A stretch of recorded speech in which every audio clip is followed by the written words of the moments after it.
প্রায় ২ বছর যাবৎ বুয়েটে এবং বাইরে বহু আমরা নানা ধরনের কারিগরি যেটা বলা যায় যে টেকনিক্যাল স্কিল ডেভেলপমেন্ট এ অনেক কিছুই আমরা সেই সময় আ মানে এই ধরনের বড়, বড় আয়োজন আ জাতীয় পর্যায়ে আমরা করা হইছে এবং তাতে আমার অনেক সময় চলে গেছে। এনিওয়ে আমি তারপর যখন বিদেশে আসলাম তো ১ম আমি আ সেটা হচ্ছে যে university of southern California Los Angeles ওখানে আমি এসে আমি মাস্টার্স করি এবং তারপরে আমি ওখান থেকে ইউনিভার্সিটি অফ টেক্সাস অস্টিনে আসি। আমি আ আমার পিএইচডি এর জন্য। তাও গেল এবং তারপরে আমি ওখান থেকে যখন আমি পিএইচডি আ আ করার সুযোগ হয় তখন আ আমি বলব যে আমি খুবই ভাগ্যবান ছিলাম। কারণ আমি যে টপিকটা সেই সময় আমি কাজ করলাম, সেই টপিকটা ছিল যে আমাদের যে ট্রানজিস্টর তৈরি করা হয়, তো সেই ট্রানজিস্টর বহু বছর যাবৎ মানে আ শুরু থেকে এটা তৈরি করা হচ্ছে যেটা যেটা বলা যায় যে কমার্শিয়ালি সিলিকন এবং সিলিকন ডাই অক্সাইড এগুলোকে দিয়ে। তো আ একটা পর্যায়ে এসে ২০০০ এর শুরুর দিকে বোঝা গেল যে এটাকে আর ট্রানজিস্টর তৈরি করার একটা হচ্ছে যে তাকে যত ছোট করা যায় স্কেলিং বলা হয়। মুরস ল অনুসারে গর্ডন মুর যিনি ইন্টেল কর্পোরেশনের একজন প্রতিষ্ঠাতা। উনি ব্যক্তি জীবনে একজন মানে বাই ট্রেনিং উনি একজন কেমিস্ট ছিলেন। এবং উনি একবার একটা উনার আ ইন্টেলের একটা এমপ্লয়ি মিটিং এর মধ্যে উনি একটা চার্ট করে বললেন যে যদি আমরা ট্রানজিস্টরের সাইজটা কমাতে পারি আ প্রতি ২ বছরে তাহলে পরে আমাদের আস্তে, আস্তে আমাদের রেভিনিউ জেনারেশন এর জন্য এটা ভালো হবে। উনি যে ইমপ্লিকেশন গুলো বলেন নাই সেটা হচ্ছে যে আসলে আ ফিজিক্স অনুসারে যখন এটাকে আমরা ছোট করা শুরু করব তখন নানা ধরনের ফেনোমেনা চেঞ্জ হতে থাকবে। ঠিক আছে? তো যাই হোক, এই সবকিছু মিলে ট্রানজিস্টর টেকনোলজি এমন একটা পর্যায়ে আসলো যে ২০০০ এর দিকে আমরা বুঝলাম যে এটাকে ওইভাবে ঠিক ছোট করা যাচ্ছে না। স্পেশালি যে ডাইইলেকট্রিক আছে এটাকে। তো তখন একটা কথা আসলো যে আমাদের হয়তো নতুন ধরনের ডাইইলেকট্রিক ইউজ করতে হবে। এবং ডাইইলেকট্রিক কে যদি বদলাতে হয় তাহলে পরে সাথে যে গেটটা থাকে ওটাকেও বদলাতে হবে। হ্যাঁ? তো এইরকম ক্ষেত্রে বোঝা গেল যে আসলে জিনিসটা সোজাসাপটা হবে না। তো তখন এটাকে কিভাবে তৈরি করা যায়? কারণ তখন আমরা ৪৫ ন্যানোমিটার নোডের দিকে চলে যাচ্ছি। মোটামুটিভাবে কথার অর্থ হচ্ছে যে ৪৫ ন্যানোমিটারের মধ্যে আমাকে ট্রানজিস্টরটা তৈরি করতে হবে এবং তার সাথে আনুষঙ্গিক প্রতি একটা ট্রানজিস্টর। তো তখন আমার আমি ভাগ্যক্রমে ওরকমই একটা কাজে সুযোগ হলো এবং আমি তখন আ আমাদের আ এস ইউএস এর ইন্ডাস্ট্রি গুলো যারা সেমিকন্ডাক্টর Intel, Texas Instruments তারপরে Hewlett Packard, IBM ওরা সব একসাথে হয়ে কাজ শুরু করলো। কারণ ওরা দেখলো যে খুব কম সময়ের মধ্যে এটাকে আনতে হলে একসাথে কাজ করতে হবে। তো আ তখন আমি সেটার মধ্যে আমি একজন আ ভাগ্যবান ছাত্র হিসেবে সুযোগ পেলাম এবং কোনো এক অজ্ঞাত কারণে দেখা গেল যে আমি ওই জিনিসটা যেভাবেই দেয়া হোক না কেন যে ওটা আমার মাথার মধ্যে আসে। তো আসার মধ্যে তো তখন আমি নানা ধরনের আ মানে এটা নিয়ে কিভাবে করে এটাকে ওই ছোট্ট একটা জায়গার মধ্যে বসানো যায়। এই তৈরি করার বিষয়টাকে বলা হয় প্রসেস ইন্টিগ্রেশন। তো আমি সেখানের মধ্যে মোটামুটি ভালো করা শুরু করলাম। যা দেয়া হয় কাজ সেটা দেখা যায় যে আ আমার ১ম একটা ইয়ে ছিল যে ৯ মাসের তো সেটা আমি মোটামুটি ৩ মাসের কম সময় করে ফেললাম। আমি ভাগ্য কাজ করছে। কারণ হচ্ছে যে ওই সময় আমার মাথা ওইটাতে খেলে গেছে। আমার এবং আ এটা করার জন্য আমার মনে আছে যে আমি যখন আমি পিএইচডি করি তখন আমি সকাল ভোর ৬ টায় মানে আ কোন শীত নাই, গ্রীষ্ম নাই, যেকোনো সময় হোক না কেন আমেরিকাতে শীতের সময় খুব ভালোই শীত পড়ে। যে স্টেটেই থাকি না কেন। তো সেই ভোর ৬ টার সময় যে ঢুকতাম জোহর নামাজের সময় চলে আসতাম একটু বাসায় একটা বিড়াল ছিল। আমার পিএইচডি থিসিস ওই বিড়ালকেই আ ওকে ডেডিকেট করা। ও আর নাই। বহু বছর হয়ে গেছে। তো সেই ওকে খাওয়া-টাওয়া দিয়ে আবার সেই চলে যেতাম ফ্যাবের মধ্যে, যেটার মধ্যে ট্রানজিস্টর বানানো হয়, ক্লিন রুম। সেখান থেকে আবার চলে আসতাম রাতে ১০টা-১০টার দিকে। তো তারপরে আর বাইরে থাকতাম না। এইরকম কোন দিন মানে আমি এমন হয়নি যে আমি যাই নাই। আমি যেতাম, কাজ করতাম এবং আমি তখন দেখতাম যে আমাদের ওখানে আমাদের অনেক বন্ধু-বান্ধব যারা মোটামুটিভাবে পূর্ব Asia, Japan, China, Korea, Taiwan, Hong Kong ওখান থেকে আসছে। আ এবং যারা আ ও ও ওটার মধ্যে কাজ করা বেশ বা কঠিন এবং আমার তারপরে কঠিন হচ্ছে যে এটা শারীরিকভাবে আমার কাছে মনে হতো যে সবসময় বেশ ট্যাক্সিং। বা অনেকটা আ বানি স্যুট পরা মানে মহাশূন্যে যারা যাচ্ছে অ্যাস্ট্রোনটের মতো পোশাক পরা।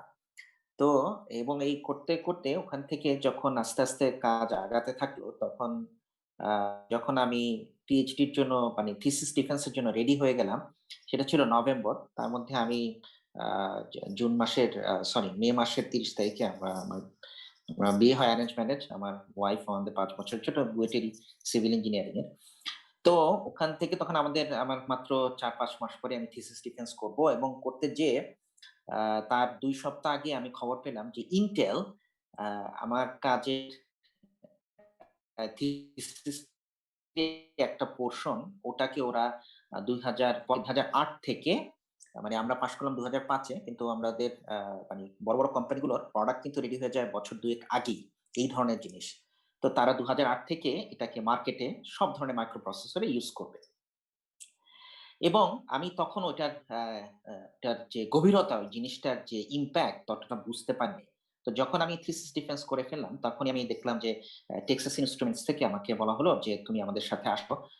আন্ডার এনি সার্কামস্ট্যান্স" যে এবং ওখানে যে ২২ ন্যানোমিটারের যে নোড, সেখানে ট্রানজিস্টরটা তৈরি হবে সেটা ক্লাসিক্যাল যেরকম আমরা চেহারায় চিনি ওরকম হবে না।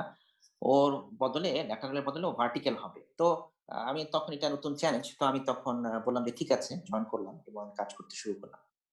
তো এরকম করতে, করতে কোন গ্যাপ ছাড়া তো আস্তে, আস্তে যখন বয়স বাড়তে থাকলো, তখন আমার মধ্যে একটা প্রশ্ন আসলো। এই প্রশ্নটা হচ্ছে যে আ ইংরেজিতে বললে "Why I do what I do" এবং বাংলায় বললে সেটা হচ্ছে, "আমি যা করি কেন আমি করি?" তখন বহু বছর আমি চিন্তা করার পরে আমার মাথার মধ্যে যে আমি অনেক কিছু কানেকশন করা শুরু করলাম। এই কানেকশনটা হচ্ছে যে আমি যখন ছোট ছিলাম তখন আমার খুব ইচ্ছা হতো যে আমি অ্যাস্ট্রোনট হব। তো ভবিষ্যতে আস্তে, আস্তে যখন আমি বড় হওয়া শুরু করলাম তখন আমি বুঝতে পারলাম যে নানা কারণে এটা সম্ভব নাও হতে পারে। এবং পরে এটা শুনলে এখন হাস্যকর মনে হবে। কিন্তু হিউম্যান সাইকোলজি খুবই অদ্ভুত। আমরা মিসির আলির বইয়ের মধ্যে পড়ি কিন্তু আসলে এটা নিয়ে চিন্তা ভাবনা করা অনেক কিছু আছে। আমার মনে আছে যে ২০০১ সনে যখন আমি ইউএসসি তে ১ম গেলাম মাস্টার্স করতে, সেখানে যাওয়ার পরে বোধহয় এপ্রিল মাসের দিকে একদিন একটা বিল্ডিং এর নিচতলা একটা আ রুম কাঁচের দরজা দেওয়া। সেখানে দেখলাম যে ভেতরে সবাই এরকম অ্যাস্ট্রোনটদের মতো জামা পরে হাঁটাচলা করতেছে। তো বহু বছর আগে বাংলাদেশ টেলিভিশনে আমরা তো যখন বড় হইছি তখন অতগুলো চ্যানেল ছিল না। একটা অ্যাডভার্টাইজ দেখাইতো ইন্টেল কর্পোরেশন থেকে। ওখানেও এরকমই ড্রেস আমি দেখি দে দে মানে দেখা হইছে। কিন্তু তখন অত পাত্তা দিইনি, বুঝি নাই। পরে আমি বুঝলাম যে এখানে আমাদের এটা fabrication fab facility, clean room. এখানে কাজ হয়। এবং আমার খুব ইচ্ছা হলো যে আমি এই ক্লাসটা নিবো পরের সেমিস্টারে। তো আমি ফল সেমিস্টারে এটা নিলাম। নেয়ার পরে আমি দেখলাম যে আমার যে এত আগ্রহ এই ছোট, ছোট জিনিসগুলা বানানোর যে চোখে দেখা যায় না। এবং তখন আমি আস্তে, আস্তে করে এ তখন না হলেও ভবিষ্যতে আমি বুঝতে পারলাম। সেই যে আমার ছোট বেলার যে একটা আকুতি ছিল যে আমি নভোচারী হইতে চাই, ওই পোশাক আমাকে এক ধরনের আ আ বলা যায় ফ্যাসিনেটেড করছে। আমি ওখানে গেছি এবং তারপরে আসলে যেটা হচ্ছে যে আমার মনের মধ্যে যে আমার যে প্যাশন যেটারে বলে, সেটা যে ক্লিক করছে।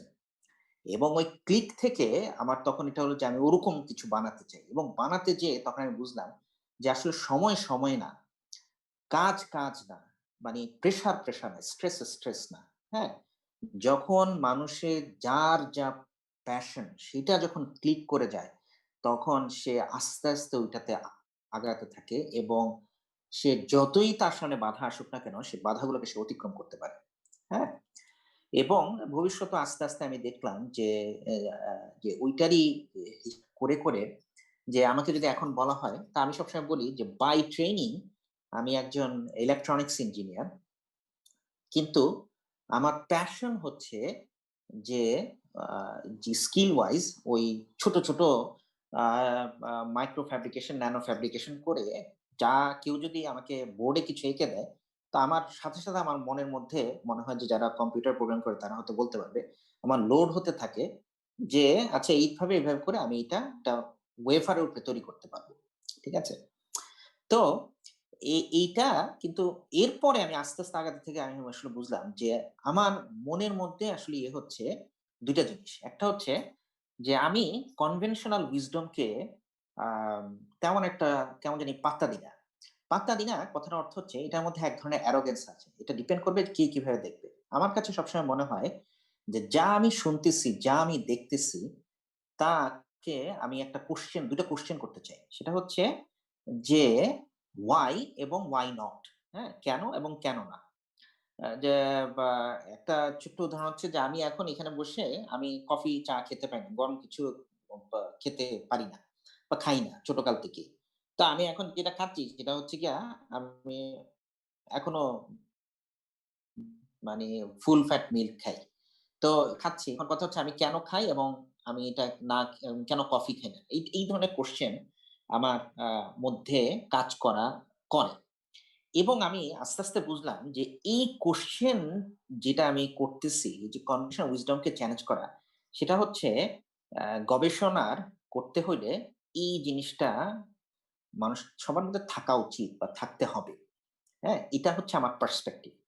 আমি যদি যা চারিদিকে আমার আছে, সেটাতেই যদি আমি সন্তুষ্ট হই, তাহলে পরে কিন্তু আমার মধ্যে বদলানোর ইচ্ছা আসবে না। বদলানোর ইচ্ছা আসবে তখনই একমাত্র ইভিল না হইলে সব মানুষই মোটামুটিভাবে ভালোভাবে চিন্তা করে। সে চিন্তা করে যে এই জিনিসটা আরেকটু ভালো হতে পারত। হ্যাঁ? তো ভালো হতে হলে আমাকে কয়েকটা জিনিস বুঝতে হবে। এখন এটার কি অবস্থা? আর আমি কি চাচ্ছি? হ্যাঁ? আর এই গ্যাপটা আমাকে মিটাতে হবে। এই গ্যাপ মিটানোর প্রসেসটার জন্য আমার কিছু ট্রেনিং দরকার, আমার কিছু স্কিল দরকার। হ্যাঁ? তো সেটা হচ্ছে এই যে যারা বিদেশে যেতে চাচ্ছে বা গবেষণা করতে চাচ্ছে, কারো একজনের সাথে গবেষণা করতেছে।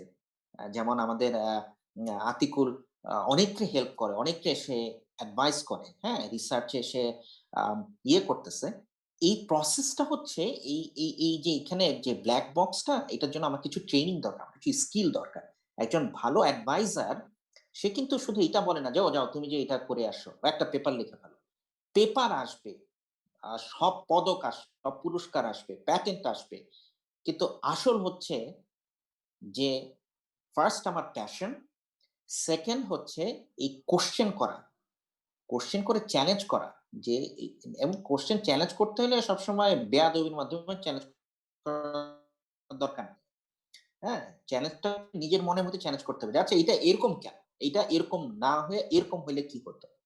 এবং তখন এই ক্রাইটেরিয়াকে সেট করতে হবে। তো এইজন্য আমি সবসময় বলি, এখন যখন আমি একটু বয়স হয়েছে, এখন কিছুটা বুঝার চেষ্টা করি। হয়তো আমার ভবিষ্যতে এটা বদলে যাবে। নাম্বার 1 সেটা হচ্ছে যে ১ম কথা হচ্ছে যে মনটা থাকতে হবে। এটা হচ্ছে হ্যাঁ, এবং ২য় কথা হচ্ছে যে এই কোয়েশ্চেন করা মানসিকতা থাকতে হবে। আর ৩য় হচ্ছে এরপর আমাকে ট্রেনিংটা নিতে হবে। নেয়ার পরে হচ্ছে গিয়ে at the end of the day যে কেন আমি এটা করতে চাই? যে কোয়েশ্চেনটা আমি করলাম যে কেন আমি করি যা আমি করি? তো আমার এই ভবিষ্যতে উত্তরটা আমার কাছে এভাবে আসলো যে আমি দেখলাম যে ছোট থেকে আমি যখন বড় হইছি তখন যে আচ্ছা এতটুক জিনিস আছে, এই জিনিসটা তো এইটাই ব্যবহার। কিন্তু এই জিনিসটা কি আর অন্য কোনোভাবে ব্যবহার করা যাবে?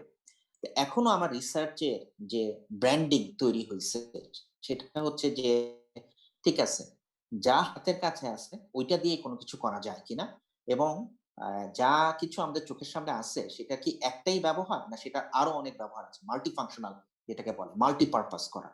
তো এভাবে করলে পরে তখন বেসিক কিছু ব্যাপার আছে। সেই বেসিক ব্যাপারগুলো হচ্ছে যে কেন আমি ছোট জিনিসপত্র তৈরি করি? হয়তো ওটা আমার কমফোর্ট জোন, ওটা আমার প্যাশন এর মতো।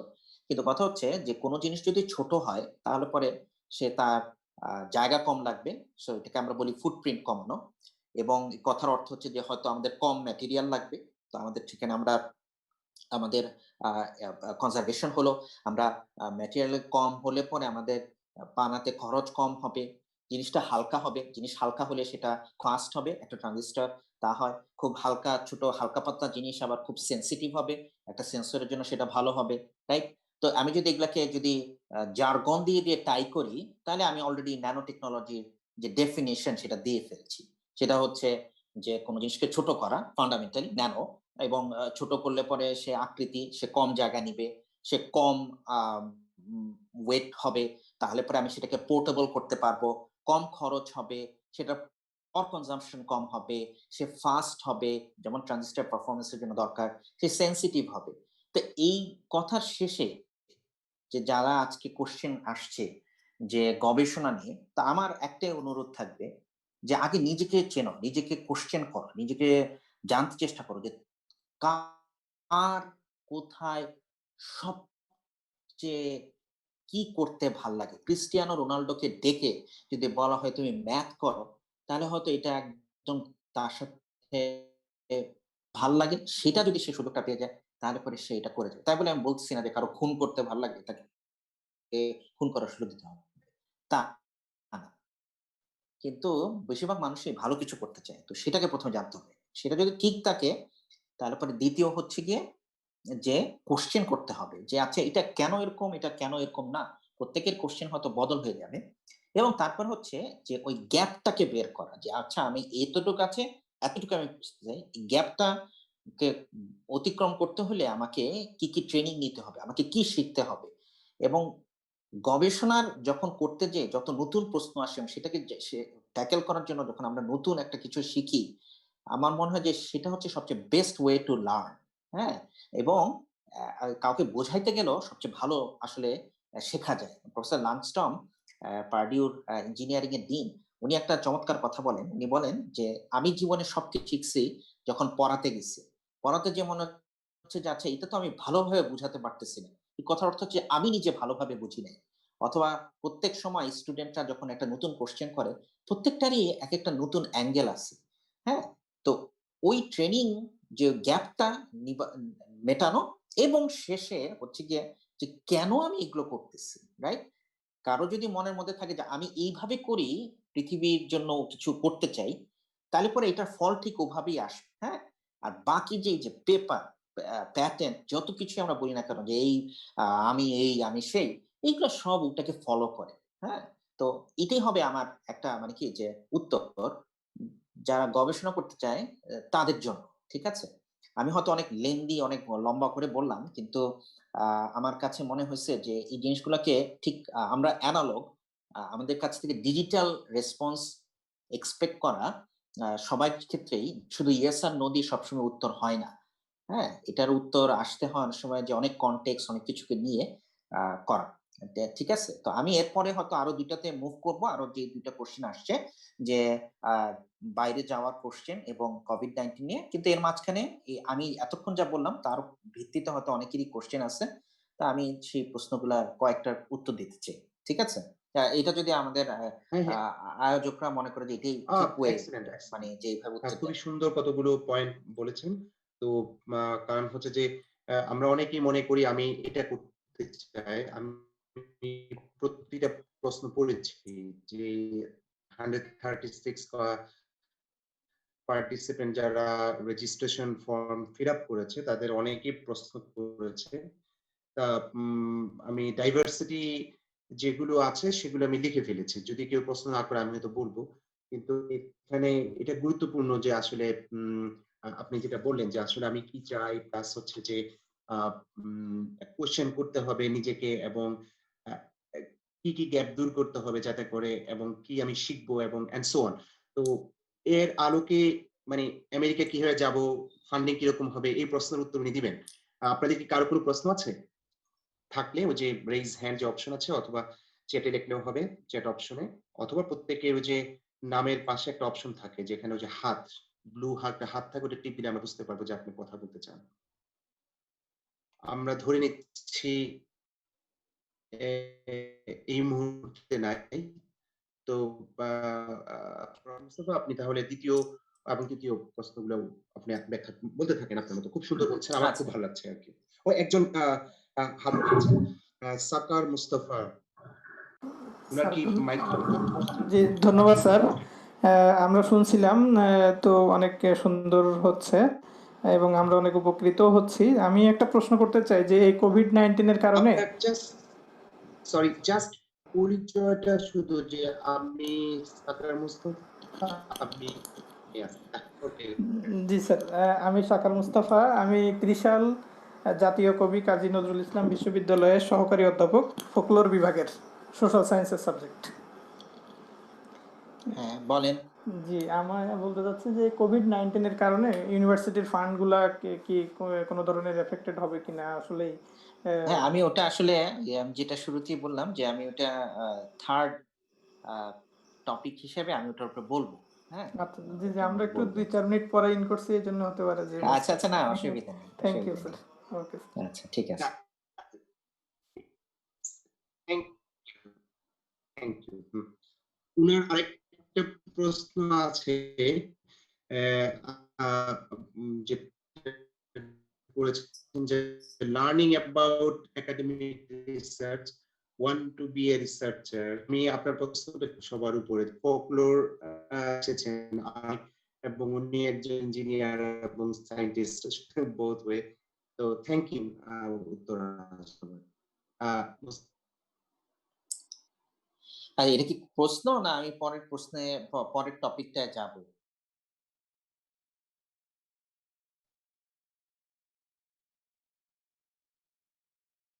সবাই শুনতে পাচ্ছে?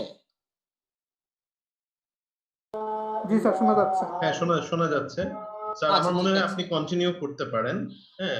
আচ্ছা, আচ্ছা, ঠিক আছে। আচ্ছা, তো এখন যে প্রশ্নটা উত্তর বা যেটা আসছে সেটা হচ্ছে যে আ যাওয়ার জন্য প্রস্তুতি। হ্যাঁ? তো যাওয়ার জন্য প্রস্তুতি আ সেটা হচ্ছে যে এখন পর্যন্ত মানে আমার আমার ব্যক্তিগত অভিজ্ঞতা আমি শুধু ২ টা দেশের পার্সপেক্টিভ এ বলতে পারব। একটা হচ্ছে যে আমি আমেরিকায় পড়াশোনা করা এবং ওখানে তো কাজও করছি এবং এখন আবার ফেরত আসা হচ্ছে। মাঝখানে আমি সৌদি আরবে প্রায় ১০ বছরের মতো ছিলাম। ১০ বছরের উপরে একটু। তো এই ২ দেশের ভিত্তিতে আমি আমেরিকাকেই সেন্টার করি রেফারেন্স করার জন্য। তো সেটা থেকে বলি, হ্যাঁ? তো যেটা সেটা হচ্ছে যে আমেরিকান বিশ্ববিদ্যালয়ের সংখ্যা কিন্তু অনেক। হ্যাঁ? তো আমার এখনো মনে আছে যে কোয়েশ্চেন যে আমরা যখন বুয়েট থেকে পাস করে আসলাম, তখন বেশিরভাগ আমাদের বন্ধু-বান্ধব মানে একটা উদাহরণ দেই, আমাদের ইলেকট্রিক্যাল ইঞ্জিনিয়ারিং এর ২ টো সেকশন ছিল। Section A, section B। Section A থেকে আজ পর্যন্ত শেষ পর্যন্ত আমরা আচ্ছা আমরা তো ২০ বছর আগে পাস করে গেছি। অনেক, অনেক আগে। তো এতদিনে আমাদের ৪২ জন পিএইচডি করা। ওই একটা সেকশন থেকেই। হ্যাঁ? তো এরকমই আরকি বলতে চাচ্ছি। ওটা অবশ্য কিছুটা কাজ এই কারণে তো ওই সময় আ আমেরিকা ২ টো যুদ্ধে ছিল। চাকরি-বাকরির অবস্থা ভালো ছিল না। অনেকে কন্টিনিউ করছে মাস্টার্স এর পরে এখানে থাকার জন্য পিএইচডির যুগে। তো সবাই বেশিরভাগই ওই সময় গেল অ্যারিজোনা স্টেট ইউনিভার্সিটিতে। তো আমি আ মনে, মনে চিন্তা করলাম যে না আমি ওখানে যাচ্ছি না। কারণ আমার একটা হিসাব ছিল যে আমি ঘর ছেড়ে যখন বের হয়ে আসছি, আমার বাবা-মা ওখানে ঢাকায় রয়ে গেলেন, দেশে রয়ে গেলেন। বন্ধু-বান্ধব, নিজের একটা পরিচিত সমাজ সেটা থেকে বের হয়ে আসছি। আমি কেন এমন ইউনিভার্সিটিতে যাব যে ইউনিভার্সিটিতে আমি বলছি না যে অ্যারিজোনা স্টেট ইউনিভার্সিটি অন্য কোনো ইউনিভার্সিটি খারাপ। বাট এটা ট্রু যে ইউনিভার্সিটি র‍্যাংকিং ম্যাটারস এবং এই কথার অর্থ হচ্ছে যে আমরা যারা বলি যখন MIT, Stanford, Berkeley, Caltech, Harvard, আ এই প্রিন্সটন এই ৬ টা ইউনিভার্সিটি তারা অবশ্যই তাদের অনেক কিছু তারা করছে গত শত বছর যাবৎ, যেই কারণে তারা এতখানি খ্যাতি তাদের। এবং এই খ্যাতি আসছে ২ টো কারণে। একটা হচ্ছে তাদের শিক্ষক এবং যারা শিক্ষার্থী এই ২ কারণে। এবং তাদের হচ্ছে যে যারা শিক্ষক তারা এমন সব কাজ করছে গবেষণার ক্ষেত্রে যেটা হচ্ছে আ একদম নতুন। অন্যরা কেউ হয়তো ওভাবে চিন্তা করে নাই। এবং শিক্ষার্থী যারা তারা ওই ধরনের গবেষণায় তাদের মন প্রাণ ঢেলে দিচ্ছে এবং এইজন্যই ওইটা এমন একটা পর্যায়ে আসছে যে তারা এই জিনিসটাকে হ্যাঁ, অবশ্যই অনেক কিছু তারা হয়তো বাড়ায়া বলে এখনো বা এরকম আছে। কিন্তু সবাই বলে। কম বেশি সবাই এটা বলে। কিন্তু ওই ৬ টা ইউনিভার্সিটি অবশ্যই তারা ১ম এ। তারপরে আসবে ইঞ্জিনিয়ারিং এর ক্ষেত্রে বলছি যে Georgia Tech, uh Michigan Ann Arbor, Illinois Urbana Champaign, Purdue, UT Austin, Cornell, Carnegie Mellon University. হ্যাঁ? তো এই ধরনের ইউনিভার্সিটি গুলো তারপরে uh UCLA, UC San Diego, UC Santa Barbara, USC এগুলো হচ্ছে এরপরে খুব ভালো সলিড ইঞ্জিনিয়ারিং ইউনিভার্সিটি। এবং এইসব ইউনিভার্সিটিতে এখন ওভার দ্য ইয়ার্স হয়তো অনেক বন্ধু-বান্ধব আমার তারা এখানে আছে যারা প্রফেসর, তারপরে হচ্ছে তারা অনেকে আছে আমাদের মেন্টর, তারা ডিন, ইউনিভার্সিটি প্রেসিডেন্ট হয়ে গেছে। তো আমি কয়েকটা জিনিস বুঝি। সেটা হচ্ছে গিয়ে যে খুবই দুর্ভাগ্যজনকভাবে আমাদের বাংলাদেশীদের ফুটপ্রিন্ট কিন্তু কম। আমি বলব না যে সবাইকে বিদেশ আসতে হবে। আমি এই কথা বলি না। আমি বলি যে যখন বিদেশে আসতে হবে সবচেয়ে আশাটা কেন? এই আবার সেই ফিরে যাচ্ছি। কেন আমি আসতেছি? আমি এখানে আসতেছি সেটার কারণ হচ্ছে যে আমার মনে হইছে যে আমার দেশে অতটা সুযোগ এই মুহূর্তে নাই। যেই সুযোগটাকে কাজে লাগায় আমার যে ট্যালেন্ট বা আমার যতটুক যে ইচ্ছা, আমার যে উদ্দীপনা সেটাকে পুরোপুরিভাবে কাজে লাগানো। তো এই যদি আসতে হয় তখন এইটা মনের মধ্যে রাখতে হবে যে এক যত উপরে সম্ভব তত উপরে যেন যাওয়া হয়। মনে রাখতে হবে যে বাংলাদেশে বুয়েট, ঢাকা ভার্সিটি, ডিএমসি যতই যা কিছু থাকুক না কেন, এইখানে যেমন বাঘ-সিংহ আছে, এসব বিশ্ববিদ্যালয়ে বড় অন্যান্য দেশের বড়, বড় বাঘ-সিংহরাও আসবে। প্রতিযোগিতা তখন অনেক কঠিন। এবং এইসব ইউনিভার্সিটির পার্সপেক্টিভ এ তাদের কাছে যখন আসতেছে সে বুয়েটের ফার্স্ট বা ঢাকা ইউনিভার্সিটি ফার্স্ট বা আইআইটি ফার্স্ট ডাজন্ট ম্যাটার। তারা দেখতেছে গ্র্যান্ড স্কেলে যে আমাদের কাছে এই মুহূর্তে ৩০০ অ্যাপ্লিকেশন আসছে। এবং এই ৩০০ অ্যাপ্লিকেশনের মধ্যে দেখা যাবে যে প্রত্যেকেরই হয়তো জিপিএ 3.95 এর উপরে। জিপিএ কি একটা বড় বিষয়? হ্যাঁ, ইনিশিয়াল ফিল্টার জন্য জিপিএ একটা বড় বিষয়। কিন্তু জিপিএ যদি একটা মিকি মাউস ইউনিভার্সিটি থেকে আসে, তাহলে পরে সেটা খুব একটা বড় বিষয় হবে না। কিন্তু একটা প্রত্যেক প্রত্যেক দেশেরই বড়, বড় ইউনিভার্সিটির নাম কিন্তু এদের কাছে আছে। এরা জানে। ওভার দ্য ইয়ার্স তারা দেখছে যে এইসব ইউনিভার্সিটি থেকে যারা স্টুডেন্টরা আসছে, তারা ভালো করছে। তো ওই রেপুটেশনটা তাদের লিস্টে আছে। এটা কোনো র‍্যাংকিং এর মধ্যে থাকতে হবে আনুষ্ঠানিকভাবে তা না। এটা মানুষের মাথায় থাকে। তো এটা হচ্ছে সোসাইটিয়াল কমন নলেজ। তো এখন এটার ভিত্তিতে এখন কথা আসবে, আমি তো একটা এখন ইউনিভার্সিটিতে যেটা হয়তো এত পরিচিত না। আমি কি যেতে পারবো? হ্যাঁ, কপালে যদি থাকে তাহলে ঠিকই যাওয়া হবে। কিন্তু এটার জন্য কষ্ট হয়ে যাবে ১০ গুণ বেশি। এটা হচ্ছে গিয়ে কথা। তো তখন ওইটাকে কাভার করতে হবে। তো তাহলে শুধু জিপিএ তে হবে না। তারপর আসবে জিআরই। জিআরই এর স্কোর এখানে অনেকেরই অনেক ভালো আসে। অনেকে বলে চাইনিজরা এইভাবে জিআরই দিছে, ওইভাবে দিছে। এইসব ফালতু কথা বাদ দিয়ে হ্যাঁ দিছে। নিজেকে যা আছে ওই বাউন্ডারি কন্ডিশন এর মধ্যে দ্যা বেস্ট পারফরম্যান্স করতে হবে। আমাদের সময় ২৪০০ জিআরই ছিল। ২৪০০ পেতে তো কেউ মানা করেনি। এমন তো কোনো রিটালিয়েশন নাই যে বাংলাদেশীদেরকে ২৪০০ দেওয়া হবে না। এগুলো সব মানে বাজে কথাবার্তা। তো তারপরে জিআরই হলো। তারপরে কি? যেই ট্রেন্ড আগে আমাদের সময় ছিল না, এখন আছে। এবং এটার জন্য আমি ক্রেডিট দেই। অনেকে আছে, আজকে হয়তো এখানে আছে। কিন্তু আমি আতিকুলরে আমি শুনছি ওর কথা। ঠিক আছে? যে এই যে বাংলাদেশে বিভিন্ন প্রফেসরদের সাথে কাজ করা, ঠিক আছে? যদি অনেকে বলে যে আমার ল্যাব ফ্যাসিলিটি নেই। আরে কম্পিউটার তো আছে, ম্যাটল্যাব তো আছে, গুগল তো আছে। ঠিক আছে? সেই ধরনের কাজ করে যদি রিসার্চ এ কিছু এক্সপেরিয়েন্স দিয়ে কয়েকটা ভালো কনফারেন্স এবং ১টা ২টা যদি জার্নাল পেপার থাকে রেসপেক্টেবল বা জার্নালে, ঠিক আছে?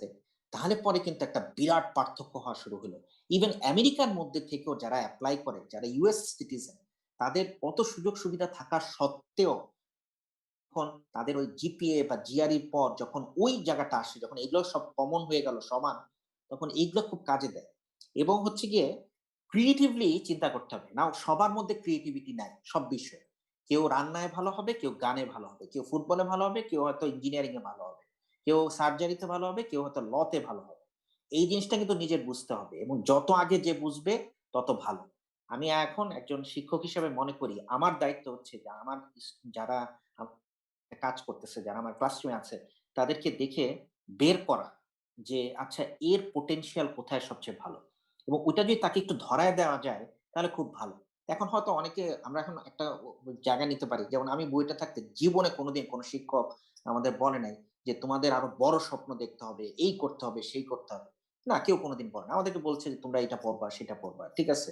আমি পার্সোনালি এখন মনে করি যে যদি আমার যদি কোন প্রকার আমার কোন এখন আ অভি নাই। হয়তো আমি সেটা আমার নাই। কোন অনুযোগ আমি বলব না। আমি মনে করি যে আমার তরফ থেকে এই জিনিসটা আমাদের সময় ছিল না। এখন এটা আমাদের দেয়ার সময় হইছে। যেহেতু আমরা যে অভাবটা আমাদের ছিল, আমাদের পরের জেনারেশনকে দিয়ে আমরা এটা ঘুচায় দিব। তো এখন সেটার জন্য তো জিপিএটা ভালো করার চেষ্টা করতে হবে, ভালো রাখতে হবে। স্পেসিফিক্যালি যেই সাবজেক্ট গুলো খুব ইম্পোর্টেন্ট হবে, আমি ইলেকট্রনিক্স যদি পড়তে চাই, তো আমি electronics, basic electronic circuits, advance circuits, তারপরে হচ্ছে ফ্যাব্রিকেশন, তারপর হচ্ছে সলিড স্টেট ডিভাইস, এই কোর্সগুলোতে যদি আমি ডাব্বা খাই, তাহলে পরে তো এটা খারাপ দেখায়। মানে কথা হচ্ছে আমার এখানের মধ্যে ব্যাকগ্রাউন্ড প্রিপেয়ার না আমার। দ্বিতীয় হচ্ছে গিয়ে যে জিআরইটা যতদূর সম্ভব ভালো দিতে হবে, টোফেল। কারণ ওদের তো আর আমরা কোনভাবে পরীক্ষা দিয়ে কিভাবে চলে আসছি সেটা তো আর ওরা জানে না। ওদের একটা ধারণা আছে, কিন্তু ওটা তো তখন একটা কমন গ্রাউন্ড পরীক্ষা থাকলে পরে সেটা সুবিধা হয়। যেমন হচ্ছে আমি চাই রিসার্চে মনোযোগ দিতে হবে। এবং একটা কথা বলি, বাংলাদেশে মতো দেশে অনেকে বলে যে আমাদের রিসোর্স নাই। কিন্তু প্রবলেম কিন্তু আমাদের অনেক আছে। রিসার্চের ১ম জিনিস হচ্ছে প্রবলেম আইডেন্টিফিকেশন। প্রবলেম যদি আমি আইডেন্টিফাই করতে পারি, ওই প্রবলেমটা যদি আমার মনে ধরে যে না এটাকে আমি একটা সমাধান করেই ছাড়বো। ঠিক আছে? তাহলে পরে কত কিছু হতে পারে। রাইট? তো সেই সমাধানগুলা হচ্ছে গবেষণার ফল। এই যে পাঠাও দেখে আজকে সবাই খুশি হয়ে হাততালি দেয়। পাঠাওর যে ২ জন উদ্যোক্তা, তারা এটা এখানে উবার দেখছে। তাদের কাছে মনে হচ্ছে আমাদের দেশে এটা নাই। আমরা করি। সমস্যা সমস্যাকে ওরা আইডেন্টিফাই করতে পারছে। এই জন্যই তাদের ১ম হচ্ছে গিয়ে ক্রেডিট। রাইট? তারপরে সমাধান নানা রকম ভাবে হবে। হ্যাঁ? তো এটাই আমি বলব যে প্রিপারেশন এর জন্য এগুলো খুবই ইম্পোর্টেন্ট। আর তারপরে হচ্ছে গিয়ে একটু রিচ আউট করা। হ্যাঁ? যে একটা পেপার যদি লেখা হইছে, একটা কনফারেন্স পেপার ভালো। তো আমার ধরো কেউ একজন বলতেছে যে আমি একটু পার্ডিউতে যেয়ে পড়তে চাই। এখন পার্ডিউতে আমি পড়তে চাই ডিভাইসে। এখন ওখানের মধ্যে একটু খুঁজে দেখা কে আছে। প্রফেসর সুপ্রিয় দত্ত। উনি একজন পায়োনিয়ার। উনি একজন নোবেল প্রাইজ পাওয়ার মতো একজন লোক। স্পিনট্রনিক্স এর ফাউন্ডার, যে পায়োনিয়ার। Professor mark লানস্টন। হ্যাঁ? তারপরে হচ্ছে গিয়ে প্রফেসর আশরাফ আলম, উনি বাংলাদেশের।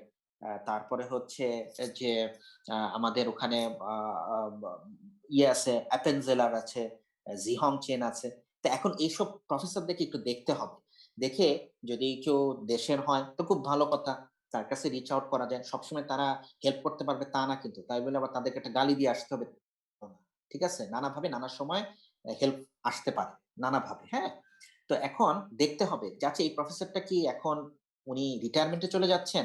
তাহলে পরে হয়তো তার কাছে বেশি দিন কাজ করার সুযোগ নেই। যদিও উনি ভালো। আরেকজন হচ্ছে যে উনি কি হঠাৎ করে ডিন হয়ে গেছেন? কথার অর্থ হচ্ছে উনি ব্যস্ত থাকবেন।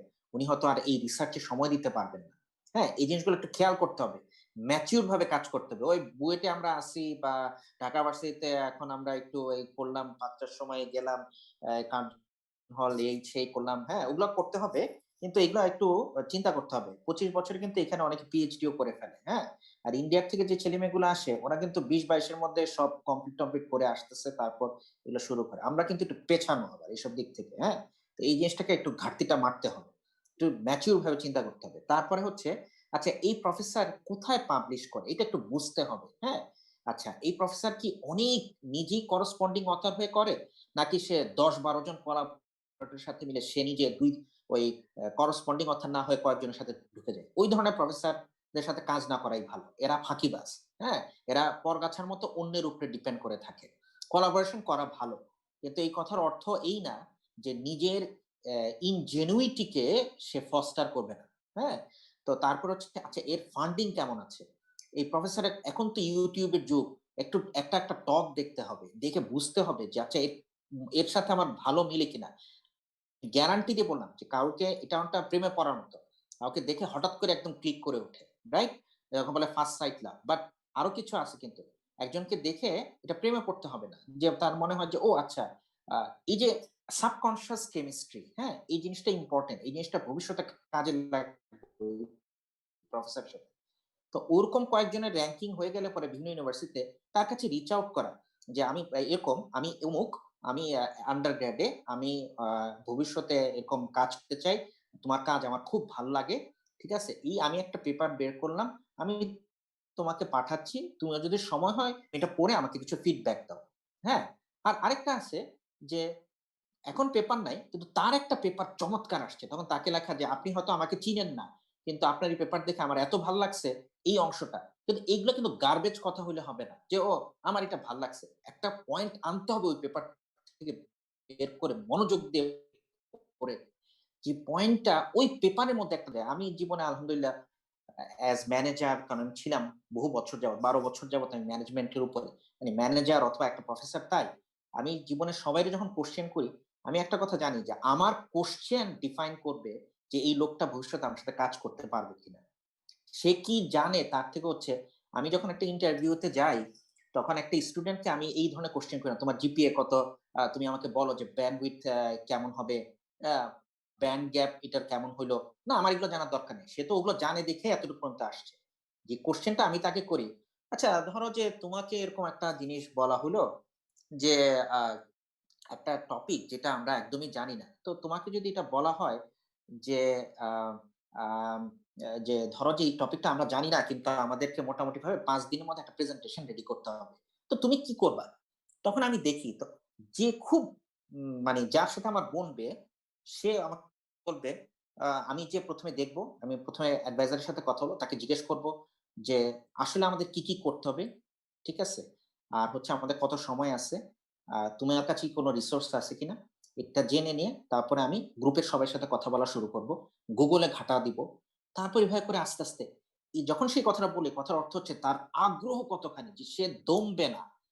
আমার দরকার এই ধরনের অদম্য স্টুডেন্ট, অদম্য লোকজনের সাথে কাজ করা। বাকিরা, মার্ক জাকারবার্গের কি ট্যালেন্ট ছিল ডাজন্ট ম্যাটার। মার্ক জাকারবার্গের মাথায় এক বুদ্ধি আসছে, বা যার মাথায় বুদ্ধি আসে, ওর আসছে যে এইটাকে আমি করেই ছাড়বো। আমার দরকার ওই ধরনের লোকের সাথে কাজ করা। নাও অন্য আরেকজন হয়তো বলতে পারে যে আমার দরকার এমন কারোর সাথে কাজ করা যে এগুলো জেনে আসবে। এটা প্রত্যেকের ব্যক্তিগত বিষয়ের উপর, কিন্তু নিজেকে তৈরি রাখতে হবে একজন অল স্কোয়ার হিসেবে। হ্যাঁ, তো আরেকটা কথা বলি, আমি সাদা হাসতে হাসতে বলি যে আমি যদি বুঝে যাই যে ম্যাট্রিকের সময় মোটামুটি যে আমি সাকিব আল হাসান হব না, ক্রিকেটকে আমি দেখবো, কিন্তু ক্রিকেটের জন্য আমি পাগল হয়ে যাব না। আমাকে খুব তাড়াতাড়ি বের করতে হবে যে কোনটায় আমি ভালো, এবং ওইটাই আমার এফোর্ট বেশি দেওয়া উচিত। হ্যাঁ, যেমন আমি যদি এখন বলি যে আমি উসাইন বোল্ট হয়ে আমি দৌড়াইতে শুরু করব, এটা একদম পুরো আমি একটা গাধা তাইলে। হ্যাঁ, আমি যে কাজটা করতে পারবো সেটাতে আমার বেশি মনোযোগ থাকা উচিত, এটাই আমার বেশি এফোর্ট আমার কাছ থেকে পাবে। হুম, তো আমি জানি না আমি কতটা ভালোভাবে উত্তরটা দিতে পারলাম, এটা হয়তো অনেক কথাই বলছি, কিন্তু এটা হয়তো রেকর্ডে থাকতেও পারে, কিন্তু মেইন পয়েন্ট গুলাকে যদি আমি নিয়ে আসি, সেটা হচ্ছে যে জিপিএ ইম্পর্টেন্ট, জিআরই ইম্পর্টেন্ট, স্কুলের মান ইম্পর্টেন্ট, কিন্তু এগুলোকে ওভারকাম করার উপায় আছে। এটা হচ্ছে যে রিসার্চ করা, রিসার্চের প্রতি আগ্রহ থাকা, ঠিক আছে, ভালো ভালো ম্যাগাজিনকে পড়া। বাংলাদেশে কিছু বলতে চাই না, বাংলাদেশ হোক বা সব জায়গাতেই বাড়ায় কমায় উল্টা পাল্টা অনেক কিছু লেখে। হ্যাঁ, এসব জিনিসকে বাদ দিয়ে ভালো ওয়ার্ড ম্যাগাজিন অথবা সায়েন্টিফিক আমেরিকান, বা যেমন হচ্ছে যে এখন তো ইন্টারনেটের যুগ, ফেসবুকে বন্ধু বান্ধবের যে ওই যে লেখা কলাম লিচু খাওয়া, ওগুলার থেকে ওগুলো সবাই খায়, ওগুলা সবাই দেখা হয়। হ্যাঁ, যে এই হচ্ছে সুশান্ত সিং রাজপুত মারা গেছে, সবাই পাগল হয়ে লাভ দিয়ে পড়ে যাচ্ছে, সবাই ভালো, আমিও হয়তো দুই একটা এরকম স্ট্যাটাস দিয়ে দিই, দেখি না যে তা না। হ্যাঁ, কিন্তু কথা হচ্ছে যে ওই ফলো করার সময় যেন ওইগুলাকে একটু ফলো করা হয়, তাহলে পর ওরা কিন্তু প্রচুর এখন বিনা পয়সা কত যে পড়া যায়, সেগুলাকে একটু একটু পড়লেই হবে, পুরা একদম পুরা পেপার পড়ার দরকার নেই।